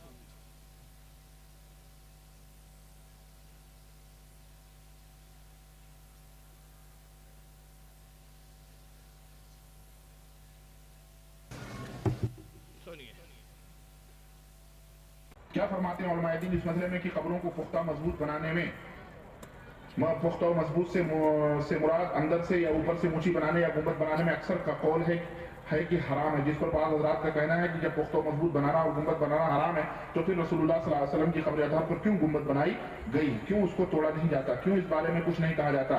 क्या किसी कौम के डर फितने की वजह से सल्लल्लाहु अलैहि वसल्लम की हदीस को अनजान रखा जाता? अगर कोई हीला बयान किया जाए तो बुरे उलमा अपने अपने हीले बयान करेंगे, हर उलमा अपने अपने हीले बयान करेंगे। क्या हुजूर सल्लल्लाहु अलैहि वसल्लम के लिए कोई खुसूसियत? हुजूर सल्लल्लाहु अलैहि वसल्लम के लिए कोई खुसूसियत नहीं। और ये गुंबद बनाने वाले ये बिदती शरीफी थे और ये 7वीं सदी हिजरी और 6वीं सदी के आखिर में ये गुंबद तामीर हुई और इसके ऊपर पहले ब्लू कलर था, फिर तुर्किया हुकूमत ने इसके ऊपर ग्रीन कलर लगाया जिसको गुंबद खजरा कहा जाता है। तो इसके तोड़ने का हुक्म अल्लाह के रसूल सल्लल्लाहु अलैहि वसल्लम ने दिया है, बेशक दिया है। और चूंकि इसमें एक फितने की बात है इसलिए उससे रुका है, रुकी हुई वो बात इंशाअल्लाह ताला जब वक्त आएगा तो वो भी टूट जाएगा, उसमें कोई मसला नहीं है। इंशाअल्लाह ताला जब वक्त आएगा तो वो भी टूट जाएगा, उसमें कोई मसला नहीं है, क्योंकि अल्लाह के नबी ने फरमाया है कि खबरों के ऊपर पुख्ता इमारतें इस तरह की तामीर करना ये हराम है। अच्छा, एक अजीब बात है, हुजूर सल्लल्लाहु अलैहि वसल्लम ने गुंबद वगैरह तोड़ने का हुक्म दिया और ये गुंबद बना कब? 600 हिजरी में। तो रसूलुल्लाह का तो इल्म गैब साबित हो गया कि 600 साल पहले ही फरमा दिया। अजीब वहाबी फिर यार, तबसरे का वक्त नहीं है, बस इतना मैं दिखाना मकसूद था कि इनके इरादे देख लीजिए। बुजुर्गान दीन की मज़ारों पे बम धमाके किए इन लोगों ने और रसूलुल्लाह के रोजे पे बम धमाके किए इन्होंने, और हुजूर सल्लल्लाहु अलैहि वसल्लम के रोजे को गुंबद खजरा को ढाने का आज भी इनका इरादा है। कहते हैं वक्त आएगा तो भी इंशाल्लाह टूट जाएगा। अभी कुछ बातें हैं तो हिकमत की वजह से बात रुकी है, मतलब वही दुनिया के दूसरे मुल्क हम पे न टूट पड़े। जो कौम अपने नबी की कब्र को मिटाने का इरादा रखती है वो फिरका वो जमात कैसे हक पर हो सकती है? अगर इसके बाद भी हमारी अक्ल काम नहीं कर रही है तो फिर वाकई हम पागल हो चुके हैं या इबलीस हमारे दिलों पर कब्जा कर चुका है और इबलीस ने हमको पूरी तरह घेर लिया। अब भी अगर हम वाबी फिरके को नहीं समझ रहे, याद रखिए नमाज पर इख्तिलाफ नहीं है हमारा इनसे, हज और ज़कात पर इख्तिलाफ नहीं है इनसे हमारा, तबलीग दीन पर इख्तिलाफ नहीं है। इख्तिलाफ अगर है तो तौहीन रिसालत पर, तौहीन औलिया इकराम पर। और जो हमारे नबी का नहीं हो सकता, जो हमारे औलिया का नहीं हो सकता, तो फिर वो हमारा नहीं हो सकता। तो आज मेरा मकसद जो था आप समझ गए होंगे, बोलने का वक्त नहीं है। 2 सवाल आए हैं, मैं इसका इख्तिताम करके बस रुखसत होऊंगा, वरना फिर सोचेंगे कि जवाब नहीं दिया। सवाल बहुत अच्छे, इस पे बोलने की ज़रूरत है इस वक्त। पहला सवाल ये कि एक आम मुसलमान को मज़हब इस्लाम की मालूमात कम से कम कितनी होनी चाहिए और कुरान और हदीस के हवाले से बयान करें। मैं कुरान और हदीस के हवाले दूंगा तो वक्त हो जाएगा। हदीस में ये आया, अल्लाह के नबी ने फरमाया तलबुल इल्म फरीदतुन अला कुल्लि मुस्लिमी व मुस्लिमा, कि इल्म दीन का हासिल करना हर मुसलमान मर्द और औरत का फर्ज है। आला हज़रत फाजिल बरेलवी ने इस हदीस की बड़ी प्यारी तशरीह की कि इसका मतलब ये नहीं है कि हर शख्स आलिम दीन बन जाए और हर शख्स मदरसे में जाए। आलिम दीन बनना फर्ज किफाया है। पूरी बस्ती में अगर एक भी आलिम है तो सब बरी हो गई, और बस्ती में अगर एक भी आलिम नहीं तो सारे बस्ती वालों पर गिरफ्त है। बल्कि अल्लामा नकी अली खां रहमत और रिजवान जो आलत के वालिद है, अपनी किताब तफसीर सूरह आलम नशरा में एक हदीस पाक नकल करते हैं कि अल्लाह के नबी ने फरमाया, जिस बस्ती में आलिम दीन ना हो उस बस्ती में रहना हराम है। इसलिए कि जब आलिम नहीं होगा तो आप दीन की रहनुमाई किससे लोगे, गुमराह हो जाओगे। तो सबको आलिम बनना जरूरी नहीं है, लेकिन हर मुसलमान पर इतना इल्म हासिल करना जरूरी है कि आला फरमाते हैं कि जैसे जैसे उसकी उम्र गुजरती है उस पर कुछ उलूम का हुसूल, कुछ इल्म हासिल करना फर्ज होता जाता है। मसलन जैसे ही बालिग हुआ तो पाकी और नापाकी के मसाइल और नमाज वगैरह के मसाइल जानना फर्ज है। बालिग हुआ तो क्या फर्ज हो गया उस पर कि इतने मसाइल, इतना इल्म हासिल करेंगे, किन चीज़ों से गुस्ल वाजिब हो जाता है, फ़र्ज हो जाता है, किन चीज़ों से जो है वुज़ू टूट जाता है, नमाज में क्या पढ़ना चाहिए क्या नहीं पढ़ना चाहिए, नमाज किन चीज़ों से फासिद हो जाती है, ये इल्म हासिल करना, नमाज पढ़ने का तरीका सीखना, ये फ़र्ज है। अब शादी हुई तो मियाँ बीवी के ताल्लुक से बीवी के हुकूक, वालिदैन के हुकूक, ये जानना उससे फर्ज हो गया। बच्चे हुए तो बच्चों की तरबियत कैसे करे, बच्चों का मामला कैसा रखे, वो इल्म हासिल करना फर्ज हो गया। तिजारत कर रहा है तो तिजारत के मामलात में इल्म हासिल करना फर्ज हो गया। यानी उसकी जितनी ज़रूरत है उतना इल्म हासिल करना उस पर फर्ज है। अब ये नहीं है कि हर शख्स बाकायदा बैठे और अरबी सीखे और हदीसें पढ़े और फिर कुरान खुद ही से पढ़े, नहीं। ये इल्म दो तरीके से आप हासिल कर सकते हैं कि किताबें मिलती हैं इस तरह की, और दूसरा यह कि उलमा की सोहबत में रहकर उलमा से भी सीख सकते हैं आप। दूसरा सवाल यह है कि आज के दौर में अपने सुन्नियत को बचाए रखने के लिए इमाम अहमद रज़ा फाजिल बरेलवी अलैहि रहमत व रिज़वान का दामन थामना क्यों ज़रूरी है? इसलिए ज़रूरी असल में कि आला हज़रत का इस सदी में सबसे बड़ा कारनामा ये है, सबसे बड़ा कारनामा ये है कि जितने अकायद रसूलुल्लाह ने हमें सही अकायद दिए और साहबा ने जिन अकायद पर अमल किया, उन सारे अकायद का अहाता आला हज़रत ने अपनी किताबों में कर दिया। या दूसरे लफ्जों में मैं कहूँ कि मसलके इमाम आज़म अबू हनीफा, मसलके शाफ़ई, मसलके हम्बली, मसलके मालिकी, इन चारों मसालिक की तर्जुमानी का नाम मसलके आला हज़रत, ये छोटे जुमलों में। या और अगर मसलके आला हज़रत और आलत की तालीम की जरूरी, इसको एक जुमले में अगर मैं समेट दूँ, यानी पूरी तकरीर का एक जुमले में समेट रहा हूँ कि रसूलुल्लाह की मोहब्बत असले ईमान है। असले ईमान क्या है? रसूलुल्लाह की मोहब्बत। और हुजूर की हदीस है सही बुखारी हदीस नंबर 14 किताबुल ईमान, आका फरमाते ला युमिनु अहदुकुम हत्ता कुना हब्बा इलैहि मिन वालिदिही व वलदिही वन नास अजमईन। तुम में उस वक्त तक कोई मोमिन नहीं हो सकता जब तक वो मुझसे अपने माँ बाप से ज़्यादा, अपनी औलाद से ज़्यादा, अपने बहन भाई रिश्तेदारों से ज़्यादा मुझसे जब तक मोहब्बत ना करे वो मोमिन हो ही नहीं सकता। मोमिन होने की शर्त अव्वल क्या है? रसूलुल्लाह से बाप, औलाद, बहन, भाई, सबसे पूरी दुनिया जहान से ज्यादा, सबसे ज्यादा मोहब्बत। तो आला हज़रत की तालीमात क्या है कि मंशाए इलाही के मुताबिक, एक जुमले में बात कर रहा हूँ, मंशाए इलाही के मुताबिक रसूल से मोहब्बत करना, यह मसला क्या आला। तो आला हज़रत की तालीम इस सदी में बहुत ज़रूरी है। उनकी तालीमात से वाबस्ता होना, उन्होंने क्या अकायद इस्लाम के बयान किए उसको जानना। अगर वो जानोगे तो आप हकीकी मायनों में इस्लाम पर है, वरना हनफी तो बहुत फिर रहे हैं, शाफई नाम भी टाइटल लेके बहुत घूम रहे हैं, मगर जब अकीदा झाँको तो आपको हनफियों में बहुत से वो हनफी मिल जाएंगे कि अपने आप को हनफी बोल रहे हैं और कह रहे रसूलुल्लाह मरकर मिट्टी में मिल गए। अपने आप को हनफी बोल रहे हैं, कहते रसूलुल्लाह बड़े भाई की तरह है।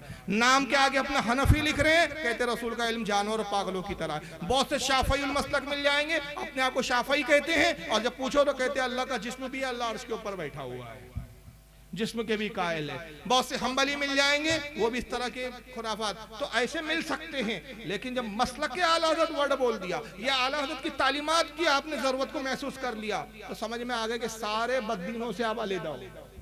इसलिए इस सदी में आला हज़रत की तालीम को जानना, आपके मसलक को समझना ज़रूरी है। अल्लाह ताला आज की बज़्म को कबूल फरमाए, जो कुछ बयान हुआ उस पर अमल की तौफीक अता फरमाए, कहने और बोलने सुनने में कोई लर्जिश गलती हो अपने हबीब के सदक़े में माफ़ फरमाए।